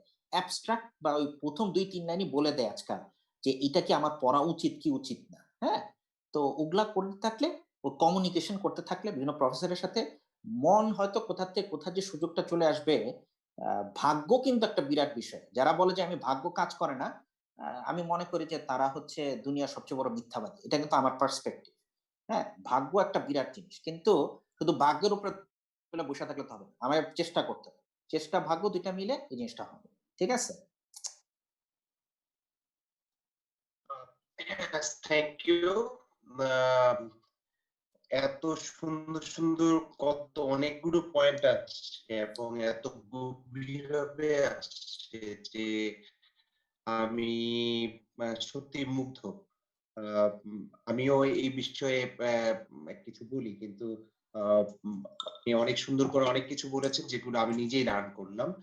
তো একটা পয়েন্ট আমি শুধু এড করতে চাই যে প্রফেসর ম্যাথিউ টার্ক আইটিপিলি ফেলো, আইপিআর ফেলো, এবং এখনো যে টয়োটা ইনস্টিটিউট অফ বা ইউনিভার্সিটি, টয়োটা যে ইউনিভার্সিটি বা এটা শিকাগোতে, উনি ওটার প্রেসিডেন্ট। উনি আমাকে, আমি বলছিলাম যে আহ, কত জিআরই হলে, আমার যেহেতু বন্ধু মানুষ, আমাদের আইসিএবি কনফারেন্সের প্রথম থেকে উনি জেনারেল চেয়ার ছিলেন। আমি বললাম যে মেথু বললো আমার যে কত জিআরই হলে এবং কত জিপিএ হলে তুমি আমার ছেলে পেলে নিবা। ঠিক আছে, আমি তো সাধারণত মানে স্টুডেন্ট সাপ্লাই রিকোয়েস্ট করে এই করে সেই করি। তো সে আমাকে বলছে যে আসলে এগুলো আমার কাছে বা আমার পটেনশিয়াল কারো আছে কিনা তারই কিছু থাকে তাহলে তো এই পয়েন্টটা একটা গুরুত্বপূর্ণ পয়েন্ট উনি বলেছেন এবং এটা আমি সবসময় ছেলে মেয়েদের বলি। এনিওয়ে, আমরা বেশ কয়েকটা প্রশ্ন পেয়েছি one by one. Raise hand হচ্ছে শাহাদাত, আনমিউট প্রশ্ন পরিচয় দিয়ে বলো। গুড ইভিনিং স্যার, আমি শাহাদাত মোহাম্মদ শাহাদাত। হ্যাঁ স্যার, শুনতে পাচ্ছেন? হ্যালো, হ্যাঁ শুনতে পাচ্ছি, হ্যাঁ, হ্যাঁ শুনতে হ্যাঁ পাচ্ছি। শুনতে পাচ্ছি। স্যার আমি মোহাম্মদ শাহাদাত হোসেন বলছিলাম। আমি যাদবপুর ইউনিভার্সিটি ইন্ডিয়াতে আপনার ইকোনমিক্স নিয়ে পড়াশোনা করছি আন্ডার গ্রাজুয়েটে। তো স্যার আমার একটা কোশ্চেন হচ্ছে, স্যার আপনি যদি মনে করেন আপনার কোনো একটা আইডিয়া ওয়ার্ল্ডে একটা কোনো হিউজ পজিটিভ চেঞ্জ নিয়ে আসতে পারে অথবা অনেকগুলো প্রবলেম সলভ করতে পারে, তাহলে আপনি এই মেসেজটা কিভাবে এবং কোথায় দিবেন? আচ্ছা, এটা খুবই সুন্দর প্রশ্ন, যদিও জটিল প্রশ্ন। তো জানি না কতটুক সময় আমাদের হাতে আছে, কারণ আমি হয়তো অতিরিক্ত কথা বলি, তো সেই জন্য তো আমি সময় খেয়েছি। তো আমি না, উত্তরটা দিই। ইউ ক্যান টেক টাইম, আম, সমস্যা নেই। আমার একটা কথা হচ্ছে যে আহ, আমার সমাধান দুনিয়ার অনেক কিছু চেঞ্জ করতে পারবে কিনা, এটা কিন্তু আমি বলতে পারি না। হ্যাঁ, যা আমি বলতে পারি যে যে সমস্যাটা আমি দেখতেছি এখন, একটা কথা আমি সবসময় বলি যে সমস্যা একদম ব্যাপক হইতে হবে তা না। একটা বাড়ির আমি একটা ছোট্ট উদাহরণ দিই। হ্যাঁ, একবার বছর খানেক হ্যাঁ আগে, স্যার। বেশ কয়েক বছর আগে, আমার আব্বা একজন ডাক্তার, উনি রিটায়ারমেন্টে, ওনার বয়স এখন ৮০-র একটু উপরে। তো উনি আমাকে বললেন যে আমাদের বাসা বাড়িধারায় থাকি আর কি আমরা। তো ওখানে বললেন যে আমি একটা বাতি ফিউজ হয়ে গেছে আর কি, বাংলায় বললে ওটা চেঞ্জ করব। তো উনি বললেন যে আমাকে বাতিটা ধরতে, তো উনি চেঞ্জ করার চেষ্টা করতেছেন। তো তারপরে বললো যে আমি পারতেছি না, তুই দেখ। তা আমি ওনাকে বাতিটা দিয়ে আমি যে দেখলাম যে আসলে ওই জায়গাটা যে পিনটা হোল্ডারের ওটা ভেঙে গেছে। ওটা দেখা তখন আমি আমাদের ইলেকট্রিশিয়ানকে ডাকতে হলো, তবে ও ঠিকঠাক করলো, ভালো কথা। আমার মাথায় তখন এটা আসলো যে এই ঘোড়ার ডিম তার দিয়ে দিয়ে বাতি লাগানোর কি দরকার। হ্যাঁ, যদি আমি সোলার থাকে আর আমি যদি একটি স্টিকারের মতো লাইট তৈরি করতে পারি, যদি আমার ব্যাটারিটা যদি খুব হালকা টালকা হয়, আমি স্টিকারের মতো সব জায়গায় লাগাই দিব, সোলার দিয়ে এনার্জি হারভেস্ট হবে আর তারপর ওটা দিয়ে চলবে। তো ওখানে এটা এটা আমার ড্রিম। আমি সমস্যা দেখলাম, ড্রিম দেখলাম, মাঝখানে আমার এটাকে গ্যাপটা ফিল করতে হবে। তো গ্যাপ ফিলের জন্য আমি তখন আস্তে আস্তে বুঝলাম যে ঘরের ভেতরে যে আলো, সেটা বাইরের আলোর সমান না। ঠিক আছে, তার মধ্যে কথা হচ্ছে ঘরের লোকেশনটা কোথায়, এটা যদি একটু নিচতলা দোতলা হয়, চারিদিকে অ্যাপার্টমেন্ট থাকে, সেটা আরো এমনি অন্ধকার। ঠিক আছে, তারপরে হচ্ছে যে ব্যাটারি টেকনোলজি এত ভলিউমেট্রিক, এগুলো ভারী। তারপরে হচ্ছে যে এরকম স্টিকারের মতো বাতি কি পাওয়া যাবে কিনা, এগুলো হচ্ছে গিয়ে যে এই যে আমি প্রবলেম পেলাম, আমার উইশ লিস্ট পেলাম, আমাকে উইশটাকে আমার যদি মানে পৌঁছাতে হয়, তখন এই গ্যাপ গুলাকে আমার মিট করতে হবে। তো তারপরে আমি আস্তে আস্তে করে কাজ করতে করতে, জোগাড় করতে করতে, ম্যাথ করে করে বার করা যাবে যে আচ্ছা আমার যদি এফিসিয়েন্সি এত হয় ফটোভোল্টেক, যদি আমার লুমিনেসেন্স এত থাকে ওই সময়, দিনের ওই সময়, ওই অঞ্চলে, এই পরিস্থিতিতে, হ্যাঁ, তাহলে পরে আমাকে এরকম একটা সোলার সেল ডিজাইন করতে হবে। আমার ব্যাটারিটা আমি দেখতে হবে যে স্পেকট্রামে কি কি ব্যাটারি আছে, এটা হবে নাকি আমার ব্যাটারির ভলিউম বাড়াতে হবে, বাড়াতে হলে কিভাবে আমার ব্যাটারির ম্যাটেরিয়ালের ওয়েট কমায় আনা যাবে কি যাবে না। ঠিক আছে, এই যে জিনিসগুলো, এই যে একটা প্রিপারেশন, এই প্রিপারেশন, ম্যাথমেটিক্যাল প্রিপারেশন গুলো কিন্তু এখন করা যায়, এবং এই itself is a big thing. কারণ হচ্ছে একটা কোম্পানি যদি কেউ সেট আপ করতে যায়, তার কাছে যে সমাধান তাকে যে চিন্তা করে সে, তখন এই জিনিসগুলোকে তার করতে হবে। হ্যাঁ, এইগুলো হচ্ছে স্টেপ। এই স্টেপ গুলা নিলে পরে তখন দেখা যাবে স্টেপ গুলার সময়, যেমন আমি হয়তো ওই সময় সোলার সেল টেকনোলজি নিয়ে তেমন একটা জানতাম না, ব্যাটারি, তখন আমাকে কি করলাম, আমি রিচ আউট করা শুরু করলাম, রাইট, মানুষের কাছে। প্রথমে গুগল, তারপর দেখে বোর করলাম যে আচ্ছা এই ব্যাটারিতে এখন তো গুগল স্কলার আছে, এই আছে সেই আছে, আচ্ছা এই লোক সবচেয়ে বেশি পাবলিশ করে, তার এত নাম, এত নাম ভালো হইলে আবার ভালো মানুষ হবে এমন কোনো কথা নেই, কারণ অনেকে ব্যস্ত, অনেকে বদমাইশ প্রকৃতির, সে হয়তো উত্তর টুত্তর দিবে না, বাট এনিওয়ে কোনো না কোনো ভাবে রিচ আউট করা যায়। হ্যাঁ, বিশেষ করে মানুষ চায় হেল্প করতে। তো এখন এভাবে করে তখন আস্তে হবে কি, এই যে আমি যে রিচ আউট করলাম ১০ জনের মধ্যে থেকে ২ জন উত্তর দিল। তো ১০ জন কিন্তু ইমেইল থেকে আমার পড়ে ফেলছে। জেনে কিন্তু গেছে যে আমি কি করতে চাচ্ছি। আর ২ জন যখন আমার সাথে কাজ করা শুরু করলো তখন আমার নেটওয়ার্ক তৈরি হলো, রাইট? এখন তো একটা Facebook এ একটা গ্রুপ খোলা সোজা, একটা WhatsApp এ একটা গ্রুপ খোলা সোজা সমমনাদের নিয়ে আস্তে সেটাকে বেড়ানো বার বা মানে বাড়াতে হবে। এখন অনেক আ এখন তো আর প্রিন্টেড মিডিয়ার যুগ নাই যে সামান্য ৮ পৃষ্ঠার মধ্যে নিউজ একদম সিলেক্টিভ হইতে হবে। এখন যা ইচ্ছা তাই নিউজ আসতে পারে। হ্যাঁ? তো এখন এইসব টুল গুলাকে আমাদের এখন যা আছে এগুলোকে নিতে হবে হেল্প করে। তখন আস্তে যখন আমি কাজ আগাতে থাকবো, যখন আস্তে করে মানে যখন ইনফরমেশন বাড়তে থাকবে, নতুন ইনফরমেশন আসবে। আমি একটা কনফারেন্সে যাবো, একটা টক দিলাম। তখন সেখান থেকে কিছু কোয়েশ্চেন পেলাম। আরো কিছু মানুষ আগ্রহ হলো। কেউ আমাকে চ্যালেঞ্জ করলো। ভালো কথা। চ্যালেঞ্জ করলে আমি খুব খুশি। তাকে আ আ উত্তর দেওয়ার উপায় আছে। কারণ আমার কাছে আমি চাই কোয়েশ্চেন আসুক। কোয়েশ্চেন আসা মানে প্রবলেম আমার কাছে আসতেছে। যত বেশি প্রবলেম আমার কাছে আসবে, তত বেশি সমাধানের সুযোগ আমার হবে। আর তত বেশি সমাধানের সময় আমি আরো বেশি জানতে পারবো। আমার নতুন আইডিয়া আসবে। ঠিক আছে? প্রবলেম আনাটাই কিন্তু ভেরি ইম্পোর্টেন্ট। হ্যাঁ? তো এইভাবে করে কিন্তু আস্তে হবে। এবং যখন আজ থেকে ৪-৫ বছর পরে যদি কেউ ওই সমাধানটা করে ফেলে, তার দ্বারা যখন মানুষ উপকৃত হবে, তারপর তারে কোনো কিছু করতে হবে না। তারে জাস্ট হাত গুটায় বইসা থাকতে হবে। তারপর সে দেখবে যে কিভাবে করে এটা চারিদিকে ছড়ায় যাচ্ছে। হ্যাঁ? তো এটা হচ্ছে আমি পার্সোনালি মনে করি যে কোয়েশ্চেনটার উত্তর। আবার হয়তো আমি অনেক সময় খেয়ে ফেলতেছি। আমি না, খুবই আমি দুঃখিত। বলি না, থ্যাংক ইউ। Thank you. আমাদের এখন ৭ টা প্রশ্ন আছে। তো আ এখন প্রশ্ন করবে হচ্ছে সুব্রত দাস। এরপরে করবে হচ্ছে আবরার জারিফ। আমি সুব্রত দাসকে বলছি। হ্যালো স্যার, আমি সুব্রতা। হ্যালো। হ্যাঁ, হ্যাঁ, হ্যাঁ, আ শুনছি। আমি বুয়েট ট্রিপলি থেকে পাস করে এবার হচ্ছে সাউদার্ন ক্যালিফোর্নিয়াতে পিএইচডি করতে যাচ্ছি। তো আমার প্রশ্ন ছিল যে আপনি বলছেন র‍্যাংকস ম্যাটারস। সো আমার আসলে আরো পার্ডু অ্যান্ড ইউনিভার্সিটি অফ মিশিগানের অফার ছিল। তো যদি আমার প্যাশনের সাথে ম্যাচ করে তাহলে কি র‍্যাংক একটু কম্প্রোমাইজ করা যায় কিনা? হ্যাঁ, অফ কোর্স, অফ কোর্স। নাকি বাট আমি বলে দেই যে এখন যদি আমি সাউদার্ন ক্যালিফোর্নিয়া যখন আমি পড়ছি তখন কমিউনিকেশনস এ সাউদার্ন ক্যালিফোর্নিয়া খুব ভালো। হ্যাঁ? তো এখন ওখানে যদি যাওয়া হয় ঐরকম টপিকে পড়া হয় তাহলে খুব ভালো। পার্ডিউ যেমন হচ্ছে ডিভাইসে খুব ভালো। মিশিগান অ্যান আরবর হচ্ছে মেমস সিস্টেমস এ খুব ভালো। ঠিক আছে?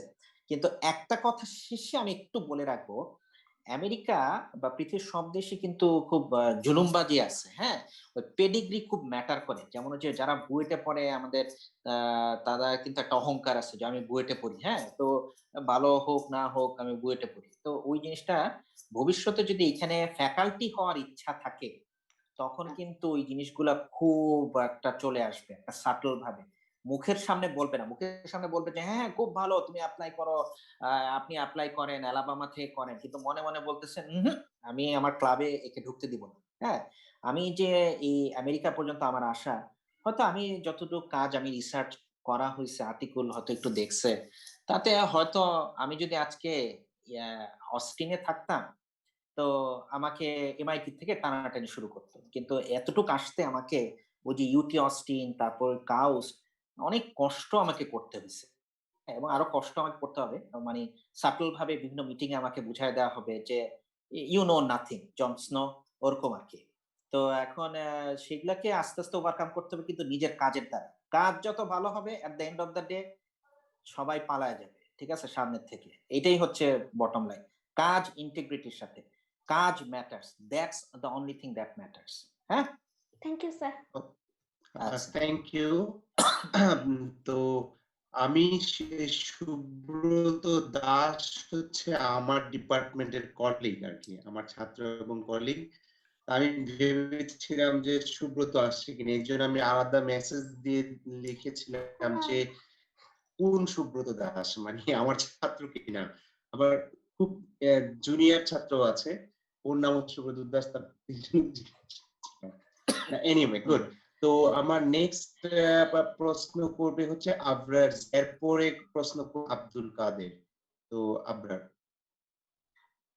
জি, আসসালামু আলাইকুম স্যার। আমার কথা কি শোনা যাচ্ছে? ওয়ালাইকুম আসসালাম। হ্যাঁ, শোনা যাচ্ছে। জি স্যার। আবরার? হুম। হ্যাঁ, এখন শোনা যাচ্ছে।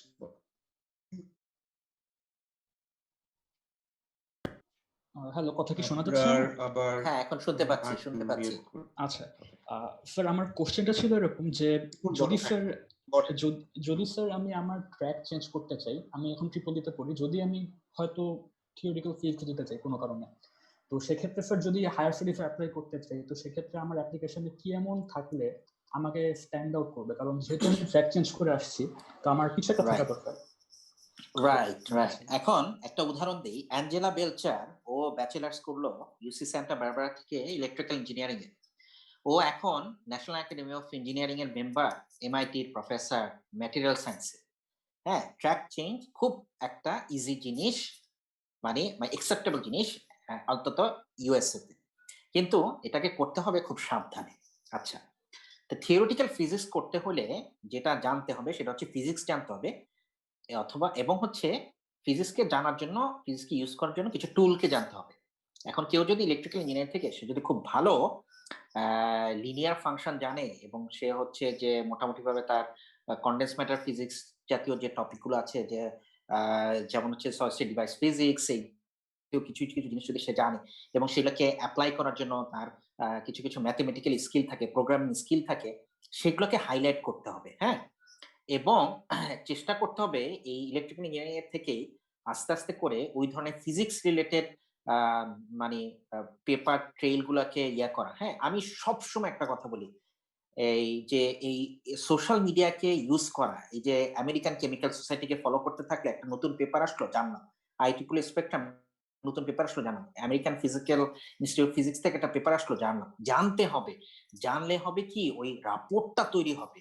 ওইটা তৈরি হলে পরেই তখন যখন স্টেটমেন্ট অফ পারপাসটাও লেখা হবে, তখন কিন্তু ওই জিনিসগুলো চলে আসবে। হ্যাঁ, স্টেটমেন্ট পারপাসে সবাই একই কথা লেখে যে হ্যাঁ আমি আসতে চাই, আমি এই করবো সেই করবো, কিন্তু আমরা ঠিকই ইন বিটুইন দ্য লাইন যখন একটা জিনিস পড়ি, ওই জিনিসগুলোকে বের করার চেষ্টা করি, খুব সহজে বুঝে যাই। কেউ যখন লেখে যে in 2019 April paper came out of this and that, and in that paper I noticed this, হ্যাঁ, ইমিডিয়েটলি আমরা বুঝি যে এই স্টেটমেন্ট অফ পারপাসটা standing out of other statement of purpose, যেগুলো হচ্ছে গতের মতো চলে আসতেছে। হ্যাঁ, তো এই জিনিসগুলা মানে যদি সত্যি এরকম থাকে, ওই ট্রু টু হার্ট জিনিসগুলো বের হয়ে আসবে, রিফ্লেক্টেড হতে থাকবে।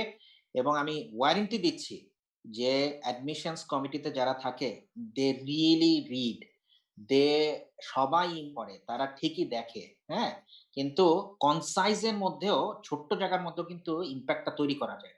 ইম্প্যাক্টটা থাকতে হবে। হ্যাঁ, স্যার আমার আরেকটা সামান্য কোশ্চেন ছিল। স্যার হ্যাঁ, হ্যাঁ। এই স্টেটমেন্ট অফ পারপাস নিয়ে আমি নিজে স্টেটমেন্ট অফ পারপাস লিখেছি এবং কিছু স্টাডি করেছি এই জিনিসগুলো নিয়ে। তো স্যার আমি একজনের স্টেটমেন্ট অফ পারপাস পড়েছিলাম, সে হচ্ছে খুবই গতবাধা লিখেই মোটামুটি সে পারিতে চলে গেছিল আর কি। তো আমি জানিয়েছিলাম যে স্টেটমেন্ট অফ পারপাসে অ্যাকচুয়ালি কি থাকলে জিনিসটা স্ট্যান্ড আউট করে। ওয়েল, আমি তো একটা কথা হচ্ছে যে একটা অ্যাপ্লিকেশন হচ্ছে যে ওভারঅল প্যাকেজ। হ্যাঁ, যে তার জিআরই, জিপিএ, তার কিছু research experience, statement of purpose, সেগুলোকে সব একসাথে করা হয়। কিন্তু কথা হচ্ছে যে এখন যদি কারো এরকম আসে যে তার স্টেটমেন্ট অফ পারপাস থেকে যখন দেখা যায় যে বোঝা যাচ্ছে যে এই অ্যাপ্লিকেন্ট, ঠিক আছে, আমাদের সম্পর্কে সত্যি সত্যি জানে, আমি কি কাজ করি সেটা সম্পর্কে জানে। হ্যাঁ, এবং হচ্ছে যে কেন আমার ডিপার্টমেন্টের ডেপথ বেশি এই সাবজেক্টে, কেন সে আমাকে মনে করতেছে ইউনিক। হ্যাঁ, এই জিনিসগুলো থাকতে হবে। আমরা অনেক সময় ১০-১২টা অ্যাপ্লিকেশন করে দেখি ওই একই জিনিসকে ফারাক ফারাক করে আমরা কপি পেস্ট করতে থাকি। এটা সব কিন্তু বোঝা যায়। হ্যাঁ, এই জিনিসগুলা খুব দ্রুতই কেউ যদি লিখে বসে যে অ্যারিজোনা স্টেট ইউনিভার্সিটিতে এই বিষয়ে কাজ খুব ভালো হচ্ছে। হ্যাঁ, যেমন ওদের ওখানে একটা অর্গানিক এলইডি ডিসপ্লে একটা সেন্টার আছে। তো ওখানে ওইটা অবভিয়াসলি ওদের খুব ভালো কাজ হয়। তা আমি যদি ওইটা না লিখে একটা এমন কিছু লিখি যেটাতে ওদের তেমন কোনো একটা কাজ নাই, ডেপথ নাই, তাহলে পরে বোঝা গেল যে ও এ তো আসলে ভালো মতো আমাদের সম্পর্কে জানে না। ঠিক আছে? তা এই জিনিসগুলাকে, ইউনিকনেস গুলাকে আনতে হবে। এবং একটাই কথা, সেটা হচ্ছে যে আচ্ছা, প্রত্যেকেরই স্ট্রেংথ আছে। Strength identification is good. But আমি ওখানে যেয়ে ওই স্ট্রেংথটাকে আরো কিভাবে স্ট্রঙ্গার করতে পারবো, that is the point we look for. হ্যাঁ, যে হ্যাঁ, আমি বুঝলাম যে এ খুব ভালোভাবে বুঝতে পারছে আমার স্ট্রেংথ কোথায়। আর এখন সে বলতেছে যে আমি এরকম একটা যা মানে স্কিল আছে, এই স্কিল দিয়ে আমি চাই তোমাকে এইভাবে হেল্প করতে। তখনই আস্তে, আস্তে বোঝা যায়। ঠিক আছে? যে কিভাবে করে। এবং অনেকে মনে করে যে এটা খুব একটা তার যেহেতু আমি বললাম যে কেউ রিসার্চ যেহেতু করা থাকলে পরে পেপার গুলো থেকে সে কোট করতে পারবে যে আমি এই পেপার লিখছি, এই পেপার এখানে এরকম হইছে। ঠিক আছে? এবং এটাতে এইরকম একটা সমস্যা ছিল যেটাকে আমি ট্যাকল করছি। ওই জিনিসগুলো সবার স্টেটমেন্ট পারপাস এ আসবে না সমানভাবে। It's obvious. ওকে? জি স্যার, থ্যাংক ইউ। আচ্ছা। Next question. আচ্ছা, হ্যাঁ, নেক্সট কোয়েশ্চেন করবে হচ্ছে মোহাম্মদ আব্দুল কাদের। কাদের, আপনি আপনাকে আনমিউট করেন, করে আপনার পরিচয় দিয়ে কোয়েশ্চেনটা করতে পারেন। স্যার, আসসালামু আলাইকুম স্যার। স্যার, আপনাদেরকে ধন্যবাদ জানাচ্ছি। ওয়ালাইকুম আসসালাম। গুরুত্বপূর্ণ সময় দিয়ে আমাদেরকে সহযোগিতা করছেন। আমি একটি প্রাইভেট বিশ্ববিদ্যালয়ের শিক্ষক। বিভিন্ন ব্যক্তিগত সমস্যার কারণে আসলে বাইরে যাওয়ার সুযোগ হয় নাই অথবা চেষ্টা করি নাই। আমার এইজ প্রায় 32। এখন এর মধ্যে অবশ্য আমি বিভিন্ন বিষয়ে অনেক পড়াশোনা করেছি। Artificial intelligence, computer vision, image processing, audio signal processing এই ধরনের কাজগুলো আমার খুব ভালো লাগে। এখন আসলে ইউএসএ যাওয়ার ক্ষেত্রে এইজ কোনো ফ্যাক্টর কিনা? আমি যদি এখন থেকে চিন্তা করি যে আমি ইউএসএ যাবো, সেই ক্ষেত্রে আসলে আপনাদের পরামর্শটা কি হবে? আম আমি উত্তরটা দেই। ইন জেনারেল একাডেমিয়া আ সেখানের মধ্যে কেউ মুখের উপরে বলবে না।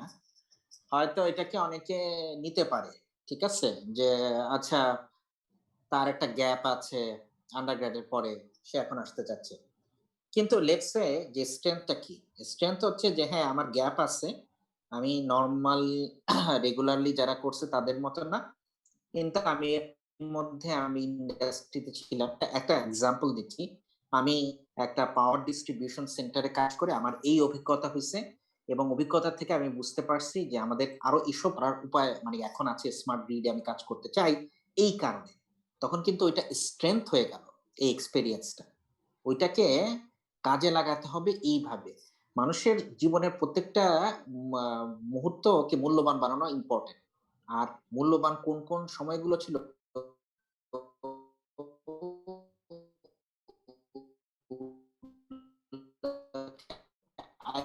আইডেন্টিফাই করতে সে নিশ্চয়ই ভালো কাজ করছে। ওগুলোকে বুঝতে হবে, হ্যাঁ? বুঝে সেগুলাকে স্ট্রেংথ হিসেবে আনতে হবে। বুলশিটিং করার দরকার নাই। ওগুলোকে ট্রুথফুলি আনতে হবে। আচ্ছা, আরেকটা হচ্ছে গিয়ে এরকম পরিস্থিতিতে যে যারা যেসব প্রফেসরদের সাথে কাজের মিলবে তাদের কাছে যোগাযোগ করতে হবে। যেভাবে আমি বলছি কয়েকটা উদাহরণ দিচ্ছি। নইলে পরে হবে কি একটা পার্সোনাল রেকমেন্ডেশন ইন্টারনাল যদি আসে তাহলে পরে খুব ভালো হয়। কারণ আমরা সাধারণত অনেকেই কনট্যাক্ট করে। তো তখন কনট্যাক্ট করলে পরে তখন আমরা করি কি যে দেখে আমাদের নিজেদের আমরা একটা প্রত্যেকে পার্সোনালি একটা ইন্ডিভিজুয়াল র‍্যাংকিং তৈরি করি। যে এই স্টুডেন্ট আর যদি এই গ্র্যান্ট আসে তাহলে পরে আমি কাজে লাগাতে পারবো। তো ওরকম যত বড় ইউনিভার্সিটি যত ভালো প্রফেসর তার কাছে ওই একটা পজিশনের জন্য ১০-১২ টা নাম সে অলরেডি লিখে নেয় কমপক্ষে ৫০ টা এরকম ইমেইল থেকে। তারপরে এরপরে হচ্ছে গিয়ে অনেকটা র‍্যাংকিং তার থাকে। তারপর অনেকটা এরকম হয়ে যায় যে কিছুটা ভাগ্যের ব্যাপার। কিন্তু ওই যে বললাম রিচ আউট করতে হবে। নইলে পরে তো কেউ এসে এখানে একটা তো ইউএভি দিয়ে খুঁজে বাইর করবে না। যে ও এখানে এই স্টুডেন্ট আছে তার অনেক প্যাশন কিন্তু তার কিছু প্রবলেম ছিল, রাইট? তো এখন প্রবলেমটাকে প্রবলেম না বলে প্রবলেমটার মধ্যে এই যে এক্সপেরিয়েন্স গুলো সেগুলোকে ভালো করে করতে হবে। আর যারা টিচার আছে তাদের আমি একটা কথা বলে দেই যে লেকচারার হিসেবে আমাদের একটা হয়ে যায় যে ১ম বছর তো সালাম-টালাম পাচ্ছি সবাই খুব ভালো স্টুডেন্টরা পরের ব্যাচের সবাই যারা আগে কিছুদিন আগে ভাইয়া বলতো তারা এখন স্যার বলতেছে। It's all good. বাট ১ বছর পর এটার চার্ম কিন্তু শেষ। হ্যাঁ? তখন কিন্তু আবার রেডি হতে হবে যে পরের জন্য। তো আমার মনে হয় যে ওইসব ক্ষেত্রে থেকে একটু যে আ একাডেমিক সাইডে যারা আছে তাদেরকে নতুন একটা কোর্স ডিজাইন করলে, হ্যাঁ? তারপর হচ্ছে এটা কিন্তু কাজে দেয় এসব জিনিস যে হ্যাঁ, আমি একটা নতুন কোর্স ডিজাইন করলাম। যে যেমন ধরো কেউ যদি বলে যে আমি 2 ডিমেনশনাল ম্যাটেরিয়ালস এর উপরে একটা কোর্স ডিজাইন করলাম, সেটা মেট্রোলজি কিরকম হবে, আমি সেটার উপরে আন্ডারগ্রেড একটা ক্লাস নিয়েছি। তখন হলো কি যে সে অ্যাজ এ টিচার সে তার ইনোভেটিভ আইডিয়াকে দেখাইতে পারছে। হ্যাঁ? তখন এইটাকে আমরা ধরে নিব আমি অ্যাজ এ প্রফেসর যে সে রিসার্চের তার সুযোগ ছিল না। কিন্তু সে তার যেই লাইনে ছিল সেখানে সে তার ক্রিয়েটিভিটি দেখাইছে। So I will be able to tap into that creativity. Make sense? জি স্যার, থ্যাংক ইউ স্যার। আচ্ছা। Thank you. আমার শুধু একটা পয়েন্ট আরকি বলি যে এখানে যেহেতু অলমোস্ট 80 পার্টিসিপেন্টস আছে। তো আ একটা দুঃখজনক বিষয় আমার কাছে দুঃখজনক লাগে। এটা আমার কোনো কলিগ হয়তো রাগ করতে পারে। বাংলাদেশে আমি এই ট্রেন্ডটা দেখতেছি গত কয়েক বছর ধরে যে অনেক শিক্ষকই ইয়াং টিচার মনে করতেছে যে আর ১ টা ২ টা বছর গেলে আমি অ্যাসিস্ট্যান্ট প্রফেসর হতে পারব। অথবা কারো ক্ষেত্রে আর কয়েকটা বছর গেলে আমি অ্যাসোসিয়েট প্রফেসর হতে পারব। এরপরে আমি পিএইচডি করতে চাই। আমি ওদেরকে সবসময় বলি যে, "ইয়াঙ্গার ইউ আর বেটার" আ মানে তত ভালো। এই হচ্ছে পয়েন্ট। এখন এটা কি আসলে মানে যত আর্লি যায়, যত আগে শুরু করে ততই ভালো। আমি মনে করি আরকি। What do you think about that? আমি পার্সোনালি মনে করি আমার নিজের অভিজ্ঞতা থেকে আমি একটানা করে আসছি। আমি নিজে দেখে গালি দিই, থুতু মারি যে এই যে বুয়েটের যানজট, তারপরে এই যে ১১ তম ক্লাসে যে ম্যাট্রিক, ১৩ তম ক্লাসে যে ইন্টারমিডিয়েট, আরে ১২ বছরই তো সব শেষ করে। আবার ওই যে একটা বেবি ক্লাস, কিন্ডারগার্টেন এসব ফালতু কইরা-টইরা ৫ বছর খেয়ে ফেলছি। ফলে এখানে এসে আন্ডার 35 এ অ্যাওয়ার্ড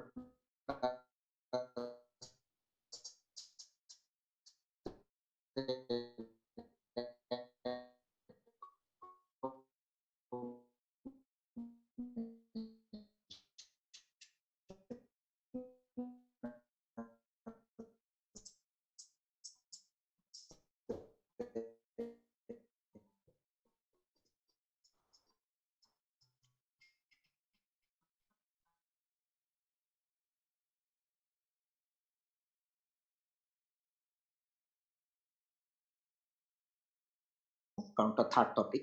তো এখন ওটার জন্য ওইসব হিসেবে যতদূর সম্ভব নিজের মাইন্ডটাকে সেট করে নিতে হবে যে হ্যাঁ, আমি পিএইচডি করতে চাই। কারণ আরেকটা কথা বলি, আমাদের দেশে অনেক জায়গাতে আছে, আমাদের বন্ধু-বান্ধবরা অনেকেই করছে এরকম।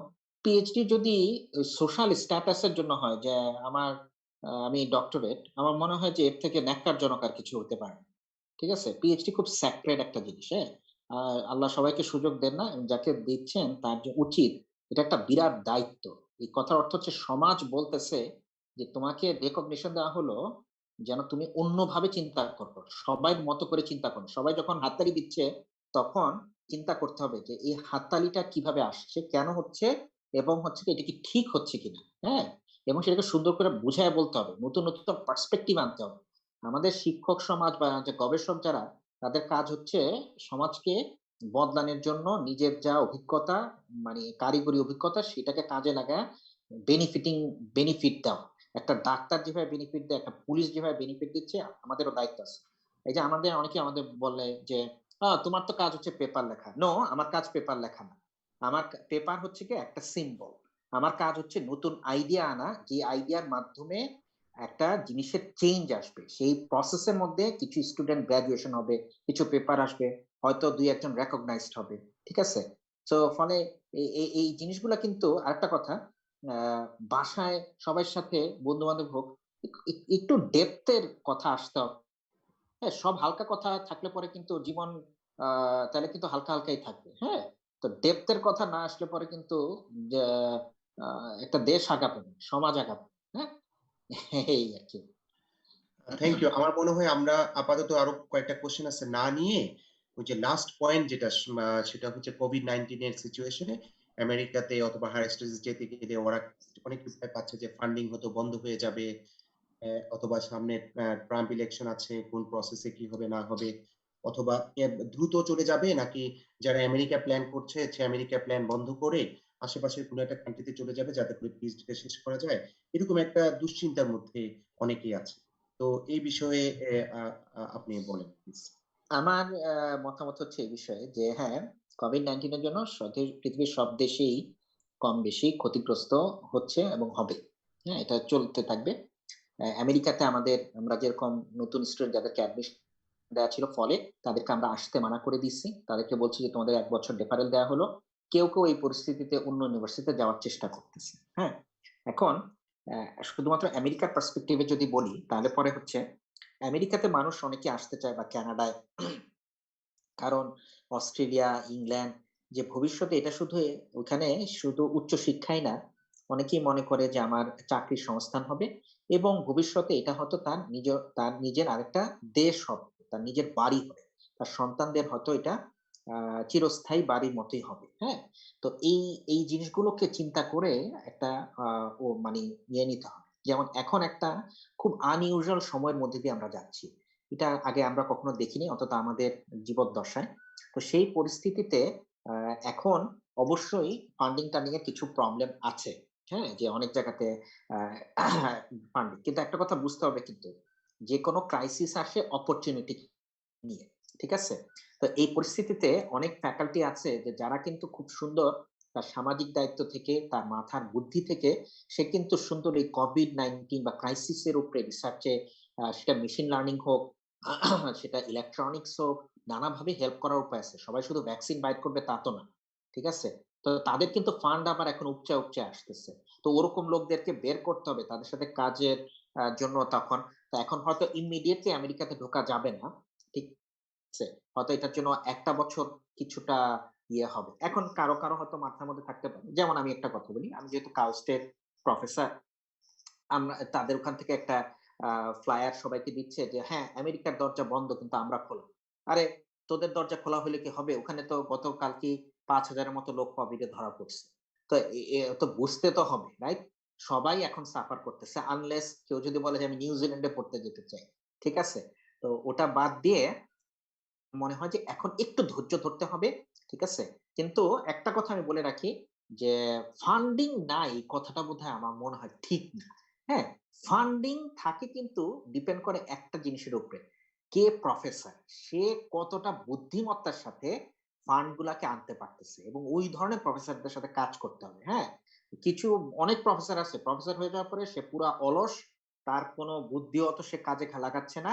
তার কোনো ফান্ডিং নেই। এই তারা সারাক্ষণ চিল্লাচিল্লি করে যে আমার ফান্ড নাই, হ্যান নাই, ত্যান নাই। আমার মনে হয় যে ঠিকই বুদ্ধি করে ফান্ডিং আনা যায়। হ্যাঁ? অবশ্যই ভাগ্যেরও কিছুটা ব্যাপার আছে। কিন্তু চেষ্টা তো করতে হবে। হ্যাঁ? তো ওরকম লোকজনের সাথে কাজ করতে যেতে হবে। তবে এর মধ্যে এখন ১ বছর আমি বসা তো আমি কি করব? রাইট? ১ বছরের মধ্যে নিজেদের তৈরি করার কত উপায়। অনলাইনে কত টিউটোরিয়াল আছে। তারপর হচ্ছে যে এই যে বললাম ঘরে বসে যে কত সুন্দর চমৎকার ম্যাথমেটিক্যালি প্রবলেম গুলা কিভাবে সলভ এর একটা প্র্যাকটিক্যাল এক্সপেরিমেন্ট আগে তো ডিজাইন করতে হবে। সেই ডিজাইনটা তো আসবে ম্যাথ নির্ভর। সেগুলাকে কত কিছু করা যায়, হ্যাঁ? এই যে এখন যে বিভিন্ন ধরনের ভার্চুয়াল অনলাইন ওয়ার্কশপ একজন আরেকজনের সাথে কথা বলে নিজেদের মানে এনরিচ করা, হ্যাঁ? একজনের পক্ষে হয়তো জানা সম্ভব হয় না যে আচ্ছা ওই টেসলার ওই গাড়ির মধ্যে আ একটা যে ইভি যে কারগুলো সেগুলোর মধ্যে ব্যাটারি টেকনোলজি কেমন? কার হয়তো ওইটাতে আগ্রহ, কেউ হয়তো ডাক্তারিতে আগ্রহ, একটা পেসমেকার এর দিকে। যখন ২ জন কথা বলল, তখন হয়তো দেখা যাবে যে তার মাথায় বুদ্ধি এসে গেছে যে পেসমেকার এর মধ্যে এই ধরনের ব্যাটারি ইউজ করলে পরে আমাদের আরো সুবিধা হবে। রাইট? তো এইগুলা করতে থাকলে কিন্তু ১ বছর তেমন একটা সময় না। কেটে যাবে। ঠিক আছে?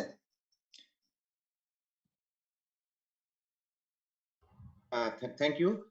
তো আ উম আ আমাদের এই মুহূর্তে ২ টা প্রশ্ন আছে। আমরা সাইফুর রহমান আপনি থাকলে আপনি আনমিউট করে আ হাই, আপনি শুনতে পাচ্ছেন?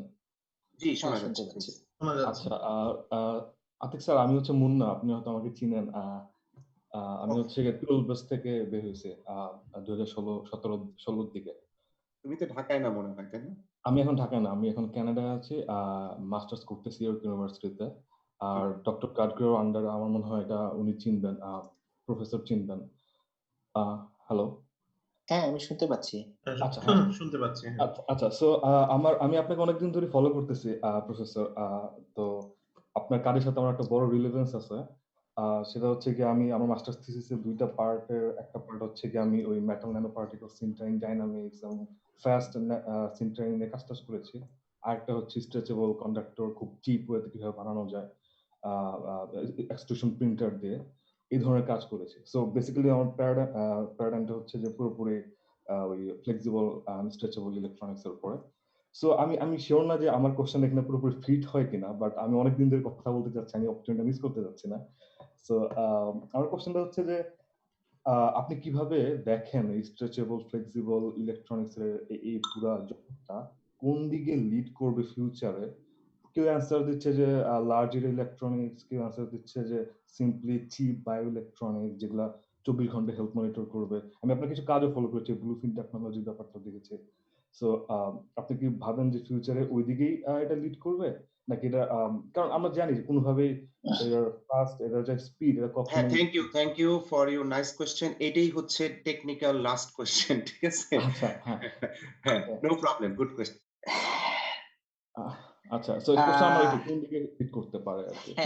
আপনার ভিশনটা এখন কি? তো এখন তো আমি একটু হয়তো কন্ট্রোভার্সিয়াল কথাবার্তা বলে ফেলবো। আম, আমার মনে হয় যে এই ফিল্ডটা খুব অনেক দিন হয়ে গেছে এই একই জায়গার মধ্যে ঘুরঘুর করতেছে, ঠিক আছে? এবং এর কারণ হচ্ছে যে যারা এই ফিল্ডে কাজ করতেছে ঐতিহাসিকভাবে তাদের কারোরই ব্যাকগ্রাউন্ড খুব সম্ভবত ইলেকট্রনিক ডিভাইস না, যদি খুব খেয়াল করে দেখা হয়। তো আমি যদি একটা জিনিসের উন্নতি করতে চাই তখন আমাকে জানতে হবে যে কেন আমি করতে চাচ্ছি, এখন কি সিচুয়েশন। তো যখন তারা এই সিচুয়েশনটাকে সম্পূর্ণভাবে অবজ্ঞা করে নতুন একটা কিছু ইন্ট্রোডিউস করার চেষ্টা করে, ভাবে যে সবাই খুশি হয়ে যাবে, এতে বিরাট ভুল হয়। এই ভুলের থেকে তারা তারপর সেটাকে যা ইচ্ছা মতো একটা ম্যাটেরিয়াল এনে বা একটা নতুন প্রসেস এনে তারা বলে যে এই একটা হয়ে গেল। এই জিনিসটা এত সোজা না। কারণ ইলেকট্রনিক্স আমাদের জীবনের সব জায়গার মধ্যে এখন এত ওতপ্রোতভাবে মেশা যে এই জিনিসটাকে রিপ্লেস করতে হলে বা একটা ভালো কিছুকে আনতে হলে প্রথমে যা আছে সেটার সমানে আসতে হবে, তারপর সেটাকে অতিক্রম করতে হবে। তো এই ট্রেন্ডটাই এই ফিল্ডটাতে নাই। দুই একজন যারা আছে, আমি যদি এখন আমার নিজের নাম বলি তাহলে পরে তো বেশি ভাব নেওয়া হবে, তো আমি বলবো না।